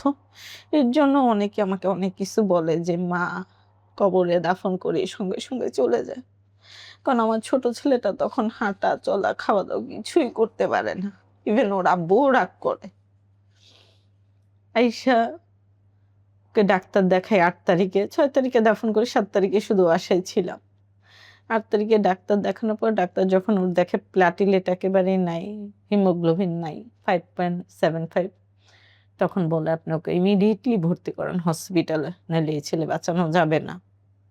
তখন বৃহস্পতিবার দেখাই তো, তখন আমি শনিবার বলে পিজিতে ওনার রেফারেন্সে যে ভর্তি করে, তো উনি সব লিখে দেয়। তো শুক্রবার বড় ছেলে নামে মিলাদ দিয়ে শনিবার থেকে আমার আর একটা যুদ্ধ শুরু হয়ে যায় আগস্টের 10 তারিখ। আমি পিজিতে প্রায় 2,10,000 টাকার টেস্ট করানোর পরে বায়োপসি রিপোর্টে ধরা পড়ে ওর ক্যান্সার, ছোট ছেলের 3rd স্টেজে ব্লোন ক্যান্সার। এই যুদ্ধ শুরু হয়। এই যুদ্ধটা কিভাবে করছি উপর আল্লাহ জানে, আমি জানি, আমার ছোট ছেলে জানে। 4টা কেমো দেওয়ার পরেই আল্লাহর রহমতে আমরা বিএনপির পরিবার থেকে আমার সাথে উইলিংলি যোগাযোগ করে। এরপরে মানে দিন শেষে আমি একটা সিঙ্গেল মাই ছিলাম তখন বলতে গেলে, কারণ আমার পাশে কেউ ছিল না। সেটা আমার হাজব্যান্ডই হোক, কারণ উনি 7 মাস জীবিত ছিল। 7 মাসও একটাবার জন্য আমার সন্তানকে দেখতে আসেনি। তার বড় সন্তান ওর মারা যাওয়ার দায়ভারটাই আমার ঘাড়ে চলে আসে। তো ওর ফ্যামিলি থেকেও আমার ছোট দেবরটা যোগাযোগ করে, আর কেউ না। এটা বললে ভুল হবে কেউ করে না, এটা বললে ভুল হবে। হ্যাঁ, আমার ছোট দেবর বা আমার ছোট ভাই বলা যায়, সে আমার ছোট ছেলের আমার যোগাযোগ করে, আর কেউ করেনি। একটু জানতে চাইবো যে 5 অগাস্টের আগে আপনার সন্তান আব্দুল্লাহর সাথে আপনার অন্যরকম একটা বন্ডিং ছিল। মা ছেলের একেবারে আত্মার সম্পর্ক। সেই জায়গা থেকে আপনি যদি একটা মধুর স্মৃতি আপনার সন্তানের সাথে আমাদের সাথে শেয়ার করতেন। মধুর স্মৃতি বলতে ও খাইতে খুব পছন্দ করতো। আমি বললাম না, আমার ছেলে এত চঞ্চল ছিল, আমি এমনও খেলনা হয়েছে যে আমি ওকে একটা গাড়ি মনে 5 বার খুলে কিনে দিছি। ও ইচ্ছা করে ভাইঙ্গা ওটার ভিতরে কি আছে এটা দেখতো। দোকানের সামনে দিয়ে যদি কোথাও যাইতাম, ওড়না ধইরা জামা ধইরা দাঁড়া থাকতো। প্রায় সময় বলতাম দোকানটা যদি গলায় ঝুলায় দেয় তাও তুমি খুশি হবে না। মাঠে খেলতে গেছে, ডাকতে গেলে আম্মু 2 মিনিট, এই 2 মিনিট 1 ঘন্টাও শেষ হইতো না। কোনো কথা বললে আম্মু 2 মিনিট, কোনো কথা বললেই 2 মিনিট, আম্মু আসতেছি। মানে ও কি বলবো, ও খাবার আর খেলা এত পছন্দ, খুব খাবার প্রিয় মানুষ ছিল। তার খাবারের মধ্যে ছিল গরুর মাংস, চিংড়ি মাছ, মুরগি মাংস আর ডিম ভাজি। আমার ছেলে তার লাইফে কোনো তরকারি খাইতো না আলু ছাড়া।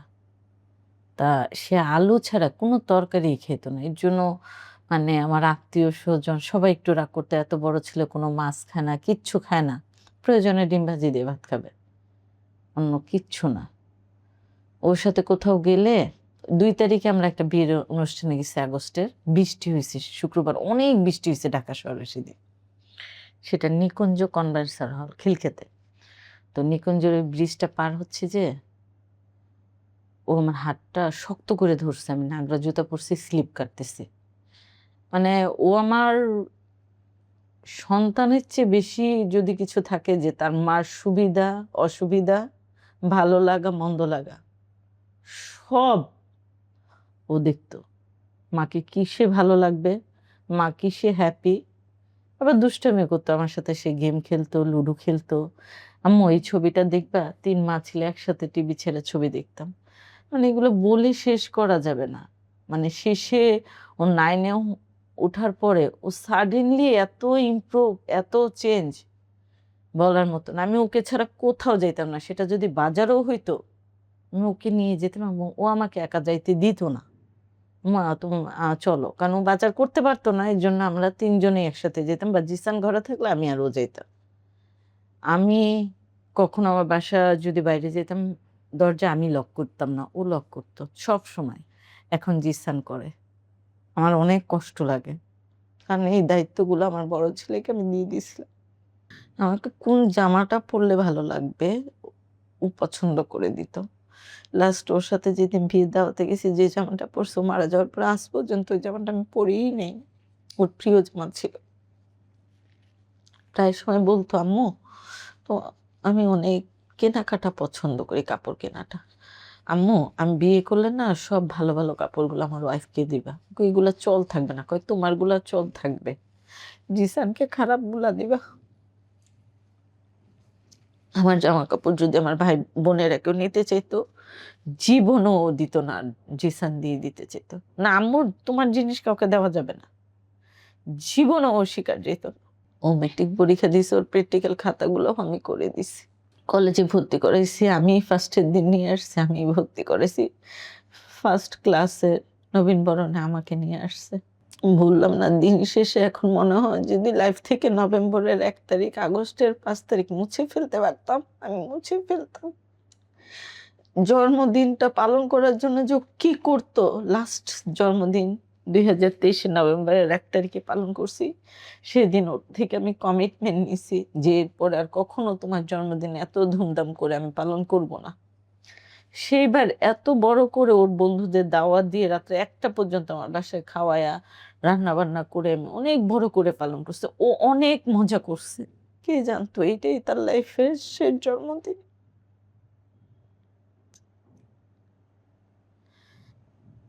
আমার সাথে চললেও আমার থেকে অনেকটা লম্বা হয়ে গেছিল। কেউ বলতই না যে আমার ছেলে। মানে যারা তাকে ২ বছর, ২.৫ বছর আগে দেখছে, তারাও আশ্চর্য হয়ে যেত যে এত লম্বা। মাশাআল্লাহ। একদিকে সন্তান হারানোর কষ্ট, অন্যদিকে আবার আপনার আরেকটি সন্তানের ক্যান্সার ধরা পড়লো। পাশাপাশি আপনি আপনার হাসব্যান্ডকে হারালেন। এই এতগুলো স্ট্রাগল আপনি একা কিভাবে করছেন বা এই দিনগুলো আপনি কিভাবে পার করছেন? পাশাপাশি আপনার পাশে আপনি সহযোগিতার জন্য কাকে পাচ্ছেন? একটু যদি আমাদের সাথে বলতেন। আমার পাশে মোটামুটি আমরা বিএনপির পরিবার বড় একটা ঢাল হয়ে ছিল, এবং তারেক রহমান নিজে আমার ছেলের, উনি প্রাইম মিনিস্টার হওয়ার আগেই, উনি যখন লন্ডনে ছিল তখন উনার সাথে আমার ভার্চুয়ালি কথা হয়, আমার আর আমার ছোট ভাইয়ের সাথে জিসানের সেকেন্ড অপারেশনের সময় গত বছরের জুলাইয়ের মনে হয় ৪-৫ তারিখে, আমার তারিখটা মনে নেই। ওর ৮ তারিখে অপারেশন হয়েছে, ৫ তারিখে কথা হয়, মনে পড়ছে। আর এর আগে উনার পক্ষ হয়ে উনার দলের নেতাকর্মীরা আমার বাসায়, আমার মানে দিন শেষে কি মা, এটা অনেক বড় একটা অ্যামাউন্ট কেমো রেডিও। ওনারা যদি আমার পাশে না থাকতো আমি এই পথটা কখনো এত স্মুথলি, কারণ আমি তো 4টা কেমো দিছি, যখনই ডেটটা আসতো 15 দিন পর পর একটা কেমো। আমি তো একটা মেয়ে মানুষ, ৪৯,০০০ টাকা মুখের কথা না, মাসে 1,00,000 টাকা, দিন শেষে 1,00,000 টাকা ম্যানেজ করতে হবে। আমি তো চাকরি করি না, আমার ফ্যামিলিও এত ইয়া না যে আমাকে চালাইতে পারবে। হয়তো প্রথম নিজের ফ্যামিলি থেকে 4টা দিছি। পরবর্তীতে উনারাই, আমি শুধু ফোন করতাম যে, "ভাইয়া কালকে জিসানের কেমো বা ৫ তারিখ কেমো?" উনারা ২ দিন আগে আমাকে টাকাটা হয়তো বাসায় দিত, বা আমি জিসানের টেস্ট করতে পপুলারে আসছি, পপুলারে দিত। সিএমএইচ এর গেটের কাছে এসে দিয়ে যাইত। যেখানে আমার সুবিধা হইতো সেখানে যেয়ে তারা দিয়ে যাইত। এদিক থেকে আমি বলব আলহামদুলিল্লাহ, আলহামদুলিল্লাহ তারা আমার পাশে ছিল। জিসানের ট্রিটমেন্ট বাবদ আলহামদুলিল্লাহ উনারা যে সাহায্য করছে কেউ করে নাই। হ্যাঁ, এর মধ্যে হাদি আমার ব্যাপারটা জাইনা আমার সাথে যোগাযোগ করে। যোগাযোগ করে ওর ফার্স্ট অপারেশনে হাদি আমার পাশে ছিল। হাদি অপারেশনের আগে যায়া আমাকে ভালো অঙ্কের একটা অ্যামাউন্ট দিয়ে আসে এবং বলে, "আন্টি ইনশাআল্লাহ আমরা পাশে আছি।" আর টুকিটাকি বাইরে কিছু মানুষ করছে। মাশাআল্লাহ ভালোভাবে ওর চিকিৎসাটা করাইতে পারছি। ১ বছর হইছে ওর সার্জারি করাইয়া চিকিৎসা শেষ করছে। এখন সে ফলো আপ এ আছে আর ওষুধ খাইতে হয় ওর। এখন আর কেমো, রেডিও এগুলা লাগে না। আছে আলহামদুলিল্লাহ ভালো আছে। এই ভালোটা আল্লাহ যতদিন চাবে ততদিনই। ডাক্তার বলছে যেকোনো সময় ক্যান্সার ব্যাক করতে পারে। এটা আল্লাহর হাতে। ব্যাক করবে এটাই হচ্ছে কথা। আল্লাহ চাইলে নাও করতে পারে কিন্তু ক্যান্সার ব্যাক করে, ঘুরে ফিরে আসে। এখন চলতে আমাদের অনেক কষ্ট হচ্ছে। কারণ ওর মোটা অঙ্কের একটা ওষুধের পেছনে চলে যায়। আমরা ভাড়া বাসায় থাকি। ওকে একটু পড়াশোনা করাইতেছি। চলাফেরা, খাওয়া-দাওয়ার জন্য, নিত্য প্রয়োজনের জন্য তো যা লাগে, চলতে মোটামুটি একটু বেশিই কষ্ট হচ্ছে। চলতে হয়। এখন কি করার আছে? সবাই তো আর সবসময় পাশে থাকবে না। তারপরেও তারা আমার পাশে ছিল। এজন্য তাদের কাছে অনেক কৃতজ্ঞ। এটার ভিতর দিয়ে গেছি তো, দিন শেষে মনে হইতো আজকের কেমোটা জিসানই দিতে পারতেছে, সামনের কেমোটা নিতে পারবে কিনা? ওকে ব্লাড দিতে হইতো। আমার ছেলের নিচের পেটের পুরা পেটটা কাটা। ১ম অপারেশনের সময় একটা মেশিন বসাইতে হইছে, ওই দিক দিয়ে বাথরুম পাস হইছে। তখন যে ও কষ্ট করছে একটা মেশিন ক্যারি করা বাথরুম। মানে আল্লাহ বলে না, ও এত শুচিবেয়া ছিল অথচ ওকে এই রোগটা দিছে। ও পরে বলতো কি, "আম্মা, আম্মা আমি তো বেশি করছি এজন্য আল্লাহ আমাকে এই রোগটা দিছে।" ওকেও আল্লাহ অনেক কিছু দেখাইছে। ডাক্তার এখন বলতেছে ওকে সাইকোলজি ডাক্তার দেখাইতে পাশাপাশি। তো সামনের মাস থেকে ইনশাআল্লাহ দেখানোর চিন্তা ভাবনা করতেছি। আন্টি ৫ আগস্ট আপনার সন্তান আব্দুল্লাহ বিন জাহিদ শহীদ হয়। এরপর যে সময়টা, সে সময়টা আপনি অনেক কঠিন সময় পার করছেন। এর পাশাপাশি তখন তো অন্তর্বর্তীকালীন সরকার ছিল। জুলাই ফাউন্ডেশন গঠিত হয়েছিল শহীদ পরিবারের পাশে থাকার জন্য। আ আরো অনেক রাজনৈতিক দল আছে। অনেক শহীদ পরিবারের সাথে তারা যোগাযোগ করতেন। সেক্ষেত্রে আপনি কোন দলগুলো থেকে বা কিভাবে কার কাছ থেকে কেমন সুবিধা পেয়েছেন একটু যদি শেয়ার। এখানে না বললেই না, আব্দুল্লাহ মারা গেছে আগস্টের ৫ তারিখ। সর্বপ্রথম উম ১ম আলো আমার সাথে যোগাযোগ করে আব্দুল্লাহর জন্মদিন উপলক্ষে আমার একটু রেকর্ডিং করবে। তো আমি জিসানের কেমো দিয়ে উনাদের অফিসে জিসানকে নিয়েই যাই। ওই খবরটা প্রচার হওয়ার পরে স্বাস্থ্য উপদেষ্টার সহকারী নূরজাহান বেগমের সহকারী আমার সাথে যোগাযোগ করে। আমি তখন তো আমার প্রতিদিনই হসপিটালে। শুক্র শনিবারও আমার জিসানের টেস্ট করাইতে হয়। আর নাইলে ৫ দিনই হসপিটালে। জিসানের কেমো দিয়ে আমি উনার সাথে দেখা করতে যাই। উনি আমাকে সারাটা দিন বসায় রাখে। উনি মিটিংয়ে থাকে। আচ্ছা। আসার পরে উনাকে বলি যে, আমি এর মধ্যে খবর নেই যে এই সার্জারিটা যদি আমি সিঙ্গাপুরে করাই তাহলে জিসানের জন্য বেস্ট হবে। তখন উনি বলে, "আমি কি চাই?" তখন আমি বলছি, "ম্যাডাম আমি কেমো রেডিও", কারণ তখন বিএনপি আমাকে সাহায্য করতেছে। আমি মোটামুটি চালাইতে পারবো। আমি বলছি, "আমার কিছু লাগবে না। আমি কেমো রেডিওটা আমি চালাচ্ছি। আপনি শুধু সার্জারি ব্যবস্থাটা দেশে বাইরে করেন।" তো উনি বলছে, "আচ্ছা।" সার্জারির আগে এর মধ্যে সার্জিস আমার বাসায় যায়। সার্জিসকে বলি। সার্জিস বলে, "হ্যাঁ আন্টি আমি দেখতেছি, এটা করতেছি।" ওকে ফোন দিয়ে ধরে না। যেকোনোভাবেই হোক আমি হাসনাতের নাম্বারটা জোগাড় করি।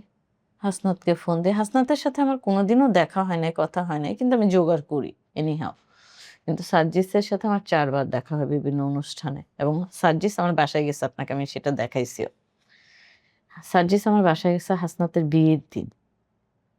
ওইখান থেকে সে বিয়ের দাওয়াতে যায়।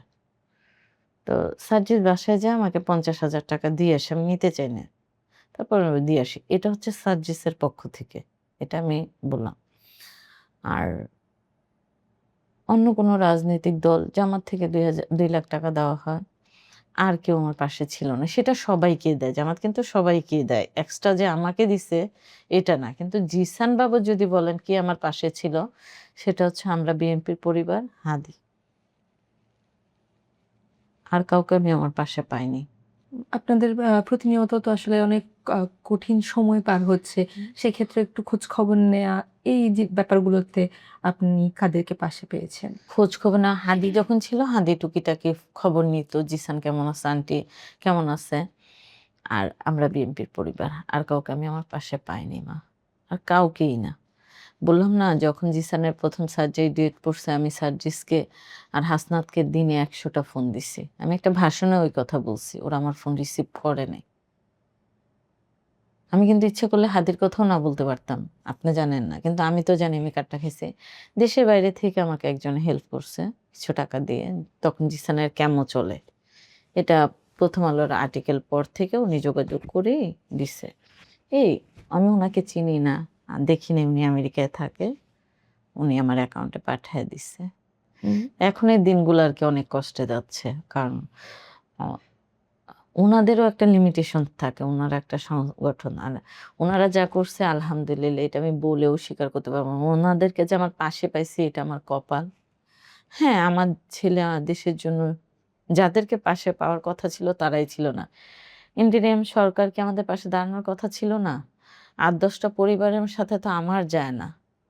জুলাই ফাউন্ডেশনকে অনেকবার নক করার পরে তারা সেকেন্ড অপারেশনের সময় আমাকে ৫০,০০০ টাকা দেয়। কিন্তু আমার সেকেন্ড অপারেশনই করতে হইছে। ১ম অপারেশন করছি আমি, প্রায় ৯ লাখ টাকা লাগছে। সিঙ্গাপুরের ডাক্তার, সিএমএইচ এর ডাক্তার, হাইটেকে নিয়ে আমি করাইতেছি। কারণ ২ মাসের মধ্যে অপারেশন, আর ২ মাসের শিডিউল সিএমএইচ এ ছিল না। কারণ ওই মেশিনটা রিমুভ না করলে ওর এখানে ইনফেকশন হয়ে যাবে। আমি তো ওই টাকার জন্য ওর এটা বসায় রাখবো না। এই পথ চলাটা মুখে বলা সোজা। যে গেছে সে জানে। আমি জানি, আমার ছেলে জানে, আমার আশেপাশে আমার ফ্যামিলিটা জানে। মৃত্যুর সাথে একেবারে মৃত্যু হয়ে যাওয়া সেটা ভালো। আর প্রতিনিয়ত মৃত্যুর সাথে যুদ্ধ করা সেটা যে করে সে বুঝে।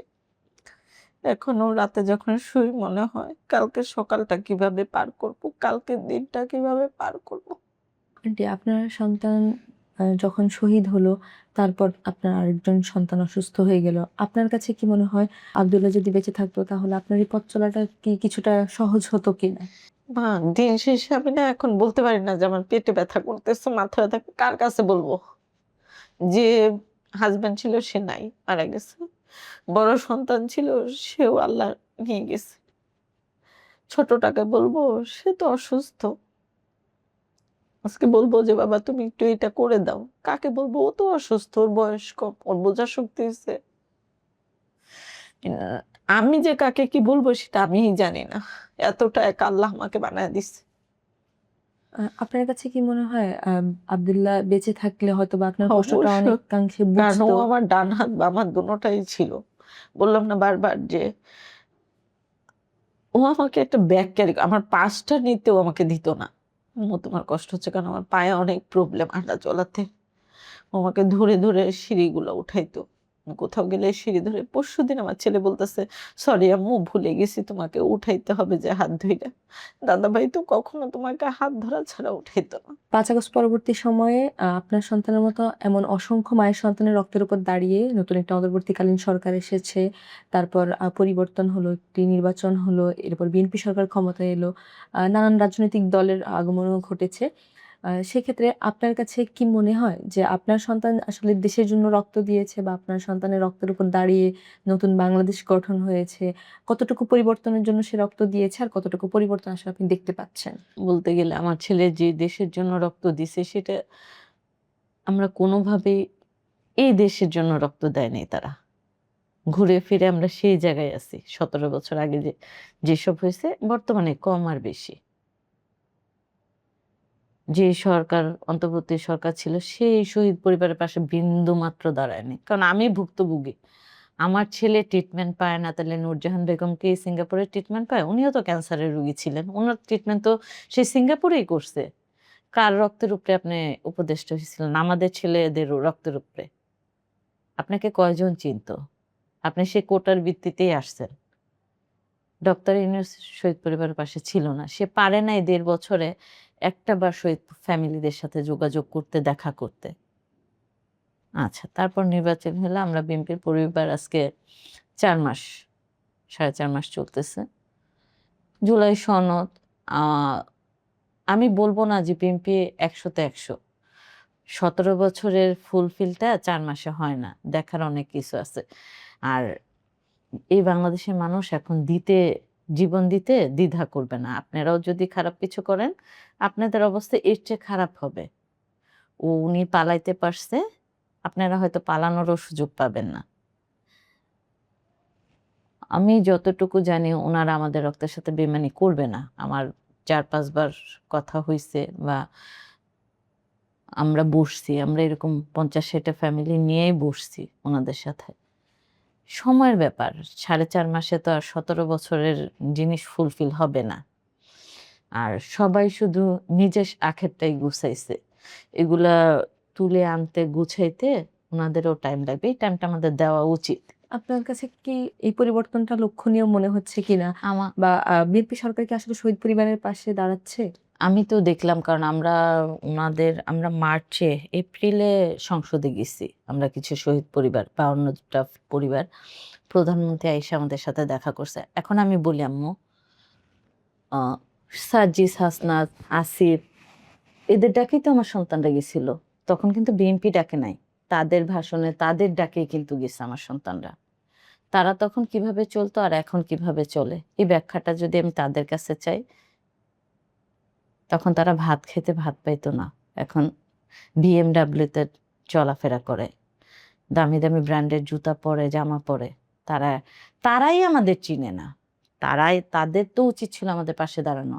আমরা অনেক মিটিং করছি যে আমাদের এই চাহিদা আছে। তখন তারা উপদেষ্টা ছিল। তখন তারা আইন পাস করে যাইত। সেটা তারা করে নাই। তাহলে কি তারা বেইমানি করছে না? হ্যাঁ। বিএনপির সাথে বসছি। তারা তারা বলছে আমাদের একটু সময় দেন, আমরা গুছিয়ে নিই। তারা বলছে প্রত্যেক শহীদ পরিবারের তার যোগ্যতা অনুযায়ী চাকরির ব্যবস্থা করে দিবে। আমরা পরশুদিনও বসছি। তারা বলছে মাস ২ এর মধ্যে তারা শুরু করবে। তুমি আজকে তো হাঁটা শিখো নাই। আগে বসা শিখছো, তারপর দাঁড়ানো শিখছো, তারপর হাঁটা শিখছো। আর এটা হচ্ছে ১৭ বছরের। সবার মধ্যেই লোভ লালসা আছে। আমারও আছে, তোমারও আছে। একজন ভালো হইলে তার পাশের মানুষগুলা ২-১ জন খারাপ থাকে। এগুলা কন্ট্রোল করতে হয়। আমার বিশ্বাস আমাদের প্রধানমন্ত্রী ইনশাআল্লাহ আমাদের পাশে থাকবে। দেশের জন্য করবে বিশ্বাস। বাকিটা আল্লাহ ভালো জানে। কারণ আমি উনাকে আমার মুখ দিয়ে অন্তত বলতে পারব না উনি আমার জন্য খারাপ করছে। কারণ আমার পাশে উনি যেভাবে ছিল, আমি আমার দিক থেকে বলতেছি। এটা বললে তার সাথে আমার বেইমানি হবে। আমার রক্তের সাথে বেইমানি হবে। আমার রক্তের সাথে। এজন্য আসলে ইনশাআল্লাহ উনারা ভালো করবে। কারণ জুলাই সনদে উনারা বলছে উনারা যেগুলাতে পয়েন্ট অফ অর্ডার করছিল ওগুলা বাদ দিয়ে সবই তো ফুলফিল করতেছে। ইভেন এবার বাজেটে ওরা বলছে আমরা আজীবন ভাতাটা পাবো, আমাদের চাকরির ব্যবস্থা করবে, আমাদের পুনর্বাসনের ব্যবস্থা করবে। আমাদের আর চাওয়া পাওয়া কি? আমরা তো কোটি টাকা দিলেও আমরা আমাদের সন্তান, যাদের হাসব্যান্ড গেছে তাদের হাসব্যান্ড, ভাই-বোন এদেরকে পাবো না। আমরা একটু ভালো থাকতে পারি। এইটা করলে আমাদের একটু সম্মান দিলে, আমাদের মান-ইজ্জত বজায় থাকলে আমরা যেন সেফলি থাকি, আমাদের সম্মানটা আমরা পাই। এটাই আমাদের চাওয়া। আমার দিক থেকে আমি এটা চাওয়া। আর বিচারটা সুন্দর মতো করে দিলে সবচেয়ে প্রধান হচ্ছে আমরা যেন আমাদের সন্তানের বিচারটা পাই। আ এই আওয়ামী লীগ যেন আর কোনোভাবে টুডেজ টুমরো কোনো কিছুর বিনিময়ে বাংলাদেশে না আসতে পারে। আর বাংলাদেশের কোনো রাজনীতি এই নোংরা রাজনীতির সাথে যেন না জড়ায়, সেটা বিএনপি হোক, জামাত হোক, এনসিপি হোক। এরকম নোংরা রাজনীতি যার সন্তান যায়, যার হাসব্যান্ড যায়, যার ফ্যামিলির মানুষ যায়, এইসব অপমৃত্যু তারাই বুঝে। এটা থেকে মৃত্যুর আগ পর্যন্ত আসা যায় না। বললাম না মা, আব্দুল্লাহ মারা গেছে, যেদিন মারা গেছে আমি হয়তো তখনও এতটা ফিল করি নাই যে আমি কি হারাইছি। আর সবচেয়ে বড় কথা কি, আমি তো অনেক ব্যস্ত ছিলাম ১০ তারিখ থেকে। ব্যস্ততা থাকলে মানুষ ভালো কথা খারাপ কথা এগুলো মনে থাকে না। আমি ১.৫ বছর হসপিটালে ছিলাম, আমার কোনো অসুখ ছিল না। কারণ ওটা ফিল করতে পারি না। আমার মনে হইছে আমার করতে হবে আমার জিসানের জন্য। এখন বাসায় বসে থাকি, শুয়ে থাকি, এখন মনে হয় আমার এইটা খারাপ লাগতেছে, ওইটা খারাপ লাগতেছে। মানে অবসর জিনিসটা এখন মনে পড়ে, আব্দুল্লাহ থাকলে এরকম করতো, আব্দুল্লাহ এটা করছে, আব্দুল্লাহ এটা করছে, এটা করলে ভালো হইতো। তো আমরা জানি আমরা কি হারাইছি। কোটি টাকা দিয়েও কিন্তু আমরা আর আব্দুল্লাহকে পাবো না। ঠিক আছে? টাকার বিনিময়ে কিছু হবে না আমাদের সাথে। আমাদের বিচারটা করলেই বিএনপির কাছে আমরা একটু সম্মান পাইলে যোগ্যতা অনুযায়ী আমাদের আর চাওয়া পাওয়ার কিছু নাই। আর আওয়ামী লীগ যেন কোনোভাবেই আর বাংলাদেশে না ব্যাক করতে পারে। একজন শহীদের মা হিসেবে আপনার প্রত্যাশা আপনার সন্তানের বিচার হোক। অন্তর্বর্তীকালীন সরকার ক্ষমতায় ছিল, এখন বিএনপি সরকার ক্ষমতায় আছে। বিচারের প্রক্রিয়া সকলেই বিচারের প্রক্রিয়া কার্যক্রম চালিয়ে যাচ্ছে। সেক্ষেত্রে আপনার মতামত কি? বিচার নিয়ে আপনি কি ধারণা করছেন বা কখন কি ধরনের বিচার প্রক্রিয়া দেখছেন? অন্তর্বর্তী সরকার বিচারের কতটুকু করছে? একটা রায়ও তো তারা দিতে পারে না। তারা ১.৫ বছর ক্ষমতায় ছিল। এটা হচ্ছে একটা কথা। আর সেকেন্ড কথা, আমাদের গত মাসে প্রধানমন্ত্রীর সাথে আইনমন্ত্রীর সাথে একটা সেমিনার ছিল। উনারা বলছে ইনশাল্লাহ ডিসেম্বরের মধ্যে উনারা যতটুকু পারে বিচারের কার্যকর করে দিবে, যেগুলো মামলা হইছে। দেখার বিষয়, কারণ উনারা মাত্রই আমি বললাম, উনারা মাত্র ৪ মাস ৪.৫ মাস চলতেছে। সবকিছুরই একটা শেষ আছে ২ দিন আগে আর পরে। উনারা ভালো না করলে আমার মুখের কথায় উনারা ভালো করবে না। আমার মুখের কথায় উনারা খারাপ করবে না। আর অন্তর্বর্তী সরকারের সময় সবাই শুধু নিছে। ওই যে আমরা বললাম না, আমাদের ছেলেদের সা আমার ছেলে হারাইছে। আমি ছেলের নাম দিয়ে বলতেছি জাদুঘর। আজকে ১.৫-২ বছর হইতেছে তারা এখনো জাদুঘরটা ওপেন করতে পারে নাই। কোটি, কোটি টাকা চার বিল, নাস্তার বিল বানায় রাইখা গেছে। কাদের রক্তের টাকা? তাদের তো টাকা না। গিলা আমাদের সন্তান গেছে। আজ পর্যন্ত পারে নাই একটা শহীদ ফ্যামিলির পাশে উপদেষ্টারা দাঁড়াইতে। একটা শহীদ ফ্যামিলিকে ডাইকা প্রধান উপদেষ্টা বলে নাই যে আমি তোমাদের সাথে দেখা করছি। তোমাদের কয়টা শুধু? আমাদের গেজেটভুক্ত ৮৮০০। এর চেয়ে বেশি না তো। এই ৮৮০০ উনি ডাকতো। ওই যে নাহিদের সাথে আমরা বসছিলাম। আমাদের যে দাবি ছিল প্রধান উপদেষ্টার কাছে গেছে, উনি বলছে নাহিদের সাথে বসেন। নাহিদ যেটা করবে সেটাই। আর নাহিদ যে এত বড়, বড় কথা বলে, নাহিদ কি করছে আমাদের শহীদ পরিবারদের জন্য? কিচ্ছু করছে? যে শহীদ ফ্যামিলি গুলা যারা স্কুল কলেজে ছিল তাদের স্কুল কলেজে একটা কিছু করে দিত যে স্কুলে যতদিন এই স্কুল থাকবে তাদের নাম থাকবে। যে কলেজে শহীদ ফ্যামিলি শহীদ হইছে ওই কলেজে একটা কিছু করে দিত। আমরা তো এগুলো চাইছিলাম। এগুলো তো আমাদের জন্য চাই নাই। তারা যেন সারা জীবন অমর থাকে সেজন্য। এটাতে আমাদের চাওয়া ছিল। তারপর বিচার ব্যবস্থা হচ্ছে, আমার যদি বলি, আমার ছেলে শেখ হাসিনার কারণেই তো মারা গেছে। তার দোসর বাহিনীর হাতে। যত তাড়াতাড়ি পারে আমার ছেলেকে যেমন তারা গুলি করে মারছে, শেখ হাসিনাকেই ওই বাইরের দেশে না, তাকে দেশেই না গুলি করে জনসম্মুখে মারা হোক। এটা আমার দিক থেকে চাও। যন্ত্রণা, সন্তান হারার যন্ত্রণা উনি বুঝবে না। উনি তো কিছু হারায় নাই। ওই যে উনি উঠতে বসতে বলতো না তার বাবার কথা, বাবা এক জিনিস আর নারী ছেড়া ধন সেটা আলাদা জিনিস। ঠিক আছে? সাহস থাকলে সে আসুক। সে না আসে, উঠতে বসতে তার নেতাকর্মীরা বলে তাহলে আসুক, আইসা দেখাক যে তার পাওয়ার আছে। আমরা দেখতে চাই। দেশের ওই যে বিচার বিভাগের বিচার করতে হবে না। আমরা শহীদ ফ্যামিলিরাই তার বিচার করতে পারবো। পালাইছে তো। এখন আসুক। আসলে কি কোনো কিছুর বিনিময়ে আমাদের কষ্ট কেউ বুঝবে না মা। বিচার করলেও এই যে দেখেন আমার ছেলে ১৬ বছর ছিল। আমি চিন্তা করতাম ২০ বছর ২২ বছর হলে ছেলে আমার পাশে দাঁড়াবে। আমার ঢাল হিসেবে। একটা ফ্যামিলির অনেক ইচ্ছা থাকে। যার হাসব্যান্ড গেছে সে মনে করতো আজকে আমার হাসব্যান্ড থাকলে আমি তাকে এটা বলতাম, ওইটা বলতাম। দিন শেষে যখন আমরা রাতের বেলা বিছানায় যাই মনে হয় জিসান বলে, "আম্মু দাদাভাই থাকলে এটা হইতো না, দাদাভাই থাকলে ওইটা হইতো না। আম্মু দাদাভাই থাকলে আমাকে স্কুলে নিয়ে যেত না। আম্মু দাদাভাই থাকলে আমাকে হসপিটালে তুমি।" আমি যখন পুরুষ বেডে থাকতাম জিসানের খুব খারাপ থাকতো। কারণ খারাপ লাগতো। ও তো পুরুষ মানুষ। ওকে তো পুরুষ বেডে দিবে। একটা মেয়ে হিসেবে ক্যান্সার উম সেন্টারে যখন পুরুষদের সাথে থাকি, নিজের কাছে এখন আমি বাধ্য। কারণ আমার তো কোনো পুরুষ মানুষ নাই। আমার থাকতে বাধ্য। আর এগুলা জিসানকে খুব কষ্ট দিত। তখন সে বলতাম, দাদা ভাই নাই গা, আমরা অচল হয়ে গেছি। এমন কোনো দিন নাই আমার ছোট ছেলে বলে যে দাদা ভাই আমাকে কোথায় রেখে গেছে। আম্মু, আমার কিছু হইলে আমি কার কাছে তোমাকে রেখা যাব? তোমাকে কে দেখবে? আমার জিসান এমন কোনো দিন নাই রাতে বেলা এই কথাটা না বলে। আম্মু, কারণ ও তো বুঝে ক্যান্সার জিনিসটা, ও বুঝে, আজকালকার ছেলে মেয়ে বুঝে। আম্মু, আমি তোমাকে কার কাছে রেখে যাব? তোমাকে কে দেখবে আম্মু? দিন শেষে তো তুমি আমার সাথে দুইটা কথা বলো, তুমি কার সাথে কথা বলবো? আমাকে ইনশাল্লাহ আল্লাহ কিচ্ছু করবে না, তুমি আছো না। আল্লাহ, আমি নামাজ পড়ে আল্লাহর কাছে বলি, আল্লাহ তুমি আমাকে আর কিছু দেখাও না, আর কিছু দেখানোর মতো শক্তি আমার নাই। আমি যতদিন জীবিত আমাকে আর দেখাইও না আল্লাহ। আমি তোমার কাছে আর কিচ্ছু চাই না, তুমি শুধু আমার ছেলেটাকে সুস্থ করে দাও, আমি যতদিন জীবিত। আন্টি, একটা প্রশ্ন। আহ, অনেক শহীদ পরিবারই বলেন যে বিএনপি সরকার জুলাই সনদ বাস্তবায়নের ক্ষেত্রে টালবাহানা করছে, জুলাই সনদ বাস্তবায়ন করছে না বা তাদের আকাঙ্ক্ষা পূরণ করছে না। সেক্ষেত্রে একজন শহীদের মা হিসেবে জুলাই সনদ বাস্তবায়ন নিয়ে বিএনপির মতামত নিয়ে আপনি কি কিছু বলতে চান কিনা, বা আপনার মতামত কি? জুলাই সনদ বলতে কি, হ্যাঁ, আমরা জুলাই সনদে যা যা চাইছিলাম তার 100% তারা করতেছে না এখন পর্যন্ত। আমাদের কাছে যা, যখন তাদের সাথে বসছি তখন তারা আমাকে বলছে, মানে আমাদেরকে বলছে যে আমরা তো তখনই নোট অফ ডিসেন্ট দিয়ে দিছিলাম যে আমরা এগুলো মানতে পারি নাও পারি, তখন আপনাদের উপদেষ্টারা এগুলো এগ্রি করলো না কেন?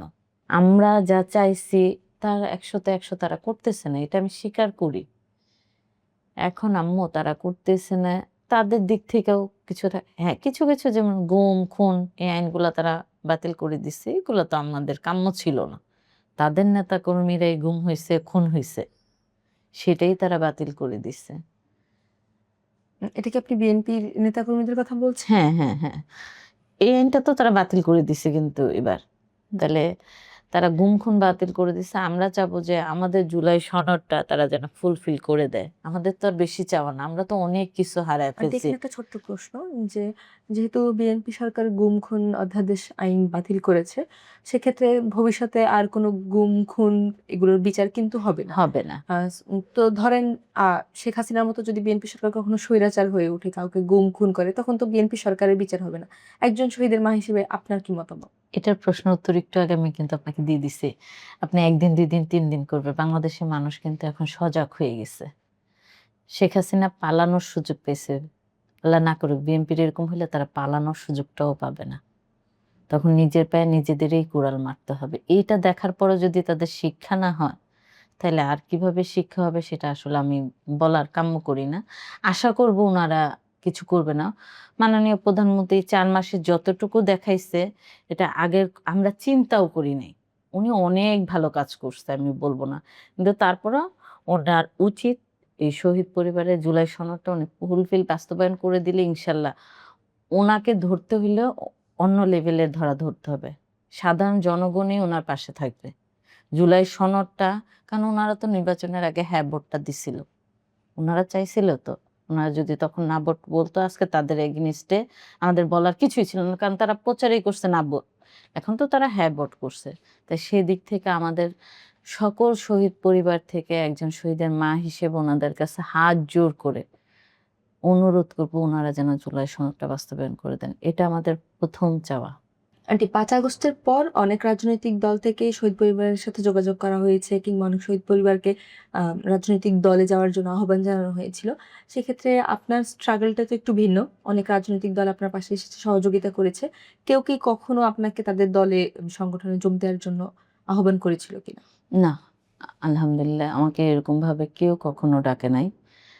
বিএনপি সবসময় আমার পাশে ছিল এবং বিএনপি আমাকে বলছে সবার আগে জিসান, তারপর আপনি অন্য কিছু চিন্তা করবেন। ইভেন নির্বাচন গেছে, আমি মিথ্যাটা বলবো না, তারা কোনোদিন বলে নাই আপনি এখানে একটু আসেন। কারণ আমি তো ডাইরেক্ট, যেমন এনসিপি আমাকে কিন্তু ডাইরেক্ট চিনে, কারণ আমি চিন্ময়ীর একটা ভাষণে বলছিলাম যে সার্জিস হাসনাতকে আমি 100 ফোন দেওয়ার পরও তারা ফোন রিসিভ করে না, তারা আমাদের সাথে বেইমানি করছে। আমি এখনো, কারণ সার্জিস আমার বাসায় গেছে, সার্জিসের সাথে আমার 4 বার দেখা হয়েছে, সার্জিস আমার পুরা হিস্ট্রি জানে। আমি তার কাছে আশা করতেই পারি হুম। তুমি যখন আমার বাসায় যাবে তোমার সাথে বন্ডিংটা আমার অন্য লেভেলেরই হবে। বিএমপি আমার বাসায় টাকা দিতে গেছে, আমার ছেলের ক্যামো রেডিও টাকা দিতে গেছে, আমার ছেলে অসুস্থ, কিন্তু সেই সুবাদে তারা আমাকে কোনো দিন বলে না আপু আজকে এই মিটিংটা হবে একটু আসতে পারবেন, আপু ওই মিছিলটা হবে একটু আসতে পারবেন। এই যে নির্বাচন গেছে কোনো দিনও না। ইভেন আমি যদি কখনো বলছি ভাইয়া আমার একটা চাকরি লাগবে, আপনি চাকরি করবেন, আগে জিসান সুস্থ হোক, আপনার চিন্তা আমরা করব। আমি এটা পাইনি বিএনপির কারণ আমি বিএনপির থেকেই জিসানের ট্রিটমেন্টের খরচটা পাইছি। রাজনৈতিক দল বলতে আমরা বিএনপির পরিবার থেকে পাইছি। কিন্তু তারা কখনো টিট ফর ট্যাট হিসেবে আমাকে এইখানে যাইতে হবে, এটা করতে হবে এরকম করেনি আম্মু। কিন্তু অন্য অনেক রাজনৈতিক দলই ছিল। তারা কি কখনো আপনার সাথে এভাবে যোগাযোগ করেছে কিনা? এনসিপি আমাকে একটু ডাকছিল উত্তরা থেকে। কিন্তু আমি বলছি আমার ছেলে অসুস্থ, আমি আসতে পারব আন্টি না। ডাকা বলতে কি ধরনের? মানে ওই সংগঠনে যোগ নির্বাচনে দেওয়ার জন্য না বা নির্বাচনের ক্যাম্পেইন? জন্য ক্যাম্পেইনের জন্য ডাকছিল তারা আমাকে। জামাত থেকে ১ বার ২ বার ডাকা হয়েছিল, আমি যাইনি। মানে তারা কি তাদের দলের ক্যাম্পেইন এর ক্যাম্পেইনের জন্য ডাকছিল। নির্বাচনের আগে পরে বিভিন্ন জায়গায় মিটিং মিছিল হয় না, সমাবেশ হয় না। আমি বলছি আমার ছেলে অসুস্থ, আমি যাইতে পারব না। আমি ডাইরেক্ট বলে দিছি। আমার জামাত থেকেও ডাকছিল, এনসিপি থেকে ডাকছিল। কিন্তু আমি বলছি আমার দ্বারা যাওয়া সম্ভব না। ইভেন আমার ছেলে যে এলপিএসে পড়ে, এলপিএস খুব ভালো একটা স্কুল। আমি শুধু জাহাঙ্গীরের বাসায় একবার গেছি, আমাদের এমপি ১৮ আসনের এমপি জাহাঙ্গীরের বাসায় যেয়ে শুধু বলছি, আমার ছেলেকে একটু এলপিএসে ভর্তি করায় দিবেন। কারণ আমি চাইছি যে ও একটু ভালো জায়গায় পড়ুক। কারণ ওর জন্য ডাক্তার বলছে মানুষজন কম যে জায়গায় ওইটা ভালো। তো আমি বলতে দেরি, আমাকে উনি নিজের গাড়ি দিয়ে নিজের লোক দিয়া শুধু আমি কাগজপত্র দিছি। ইভেন আমার জিসানের পড়াশোনার এডুকেশন ফ্রি, সম্পূর্ণ ফ্রি করে দিছে উনি। উনি কোনোদিন আজ পর্যন্ত আমাকে কোথাও ডাকে নাই। ইভেন রোজার মধ্যে জিসানের জন্য গিফট পাঠায় দিছে। আরেকটা কথা বললে না, তারেক রহমান নিজে আমার জিসানের জন্য গিফট পাঠাইছে। লন্ডনে থাকাকালীন প্রাইম মিনিস্টার। ইভেন রোজার ঈদের দিন উনি আমাদের দাওয়াত দিছে যমুনায় যাওয়ার জন্য। উনি জিসানকে দেখে ওইদিনেই উনি জিসানকে ফার্স্ট দেখছে। না, জানুয়ারির ১৮ তারিখে উনি ফার্স্ট দেখছে। উনি দেখে এত খুশি হইছে। পরে আবার যখন ঈদে দেখছে, কারণ আমার জিসানকে দেখলে বললাম না মাশাআল্লাহ কেউ বলবে না ও ক্যান্সার থেকে স্ট্রাগল করে এই পর্যন্ত আসছে। যে জিসান ছিল ৩০ কেজি, যখন হাঁটতে পারত না, ২৭ কেজি ৩০ কেজি কেমো দেওয়ার পরে ২ টা কেমো দেওয়ার পরে ৩০ কেজি হইছে। এখন মাশাআল্লাহ ওর ওয়েট হচ্ছে যে ৬৩ কেজি। ডাক্তার বলছে ওয়েট কমাইতে। মানে কেউ চিন্তাও করে না যে ও এত বড় একটা অসুখ নিয়া যুদ্ধ করতেছে। আন্টি আমরা সর্বশেষ আপনার কাছে জানতে চাইবো যে আপনি আপনার সন্তানের বিচার নিয়ে বর্তমান সরকারের কাছে কি প্রত্যাশা করেন এবং একজন শহীদের মা হিসেবে আপনি ভবিষ্যৎ প্রজন্মের কাছে কি বার্তা দিতে চান? আমি বর্তমান সরকার, বিএনপি সরকার, আমি উনাদের কাছে বলব, আমি একজন শহীদের মা হিসেবে আমার ছেলেদের যেন ন্যায্য বিচার পায়। আমাদের ছেলেদের যে যতটুকু সম্মান পাওয়া দরকার, একজন শহীদ ফ্যামিলি হিসেবে, একটা শহীদের মা হিসেবে আমাদের যতটুকু সরকারের থেকে সম্মান পাওয়া দরকার তার সে ব্যবস্থাটা যেন উনি করে। শহীদদের নাম যেন কোনোভাবেই ২৪-এর গণ-অভ্যুত্থানে যারা শহীদ হইছে তাদের নাম যেন কোনোভাবেই মুছে না যায় বাংলাদেশ থেকে। সে ব্যবস্থা করা দরকার। সর্বোপরি কোনোভাবে যেন আওয়ামী লীগ সরকার, আওয়ামী লীগ সংগঠন বাংলাদেশে আর ব্যাক না করে এবং এদের সুষ্ঠু বিচার করা উচিত এবং এই রাজনীতিক বিচারের প্রেক্ষিতে ওদের বিচার দেখে যেন যে রাজনৈতিক দলগুলো আছে তারা যেন শিক্ষা নেয়। টুডেজ টুমরো কেউ যেন এরকম গুম, খুন, মারামারি এগুলো যেন না করতে পারে। আমরা তো একটা সাধারণ আন্দোলন থেকে এত দূর গেছি, কোটা আন্দোলন থেকে। সেই আন্দোলনের কারণে এত শহীদ হওয়ার পরে আবার যোদ্ধারা আছে, জুলাই যোদ্ধারা, এদের জীবন অনেক করুণ। মানে এই রাস্তা দিয়ে যারা যায় যাদের হাত নাই, পা নাই, চোখ নাই, এরা লাইফে আর কিছু করতে পারে না। এদের যুদ্ধটা হচ্ছে প্রতিদিন মৃত্যুর সাথে যুদ্ধ করা। এদের পাশে সরকার দাঁড়াবে। যদি বলি যে আমরা শহীদ ফ্যামিলি যদি ৭১-এর শহীদদের সাথে তুলনা করি কোনো অংশে কম না। আমরা তাদের সমলেবে। তারা যে সম্মানটুকু পাইছে আমরা সেই লেভেলের সম্মান আশা করি। আমাদের সন্তানদের বিচারটা যেন খুব দ্রুত কোনো তাল বাহানা বা কম বেশি করে না। যতটুকু যার বিচার পাওয়া দরকার সেটা করে দিলেই আমরা খুশি। এই সরকারের কাছে আমাদের চাওয়া এতটুকুই। আপনার সন্তান এই প্রজন্মের একজন ছিলেন, আপনি ভবিষ্যৎ প্রজন্মের কাছে শহীদের মা হিসেবে কি বার্তা দিতে চান? আমি বলতে চাই যে মানুষের মতো মানুষ হওয়া উচিত, দেশের জন্য করা উচিত, সৎ পথে থেকে মানুষের পাশে দাঁড়ানো, দেশকে সুন্দর করা যায় কিভাবে, দেশের মঙ্গল কিভাবে করা যায়, দেশের মানুষকে কিভাবে উন্নত লেভেলে নেওয়া যায়, এতটুকুই চাও। কোনো ছল চাতুরি না, চোরি না, দুর্নীতি না। মানে আমি আপনারটা খাইয়া ফেলবো, আপনারটা খাই আমি বড় হবো সেটা না। আপনারটা নিয়ে আপনি বড় থাকেন, আমারটা দিয়ে আমি বড় হই। কারো ক্ষতি করা না, কারো পিছনে কিছু করে না। বাংলাদেশের রাজনীতি বলেন বা রাজনীতির বাইরেই বলেন, কে কারটা খাবে, কে কারটা নিবে, এই টেনডেন্সিটা বেশি। এগুলা থেকে বের হয়ে আসলেই বাংলাদেশ অনেক ভালো লেভেলে চলে যাবে। দুর্নীতিমুক্ত হোক, এতটুকুই চাই। আমরা শুনলাম শহীদ আব্দুল্লাহ বিন জাহিদের মায়ের সহজ স্বীকারোক্তি, তার জীবনের গল্প এবং একজন মায়ের যুদ্ধ।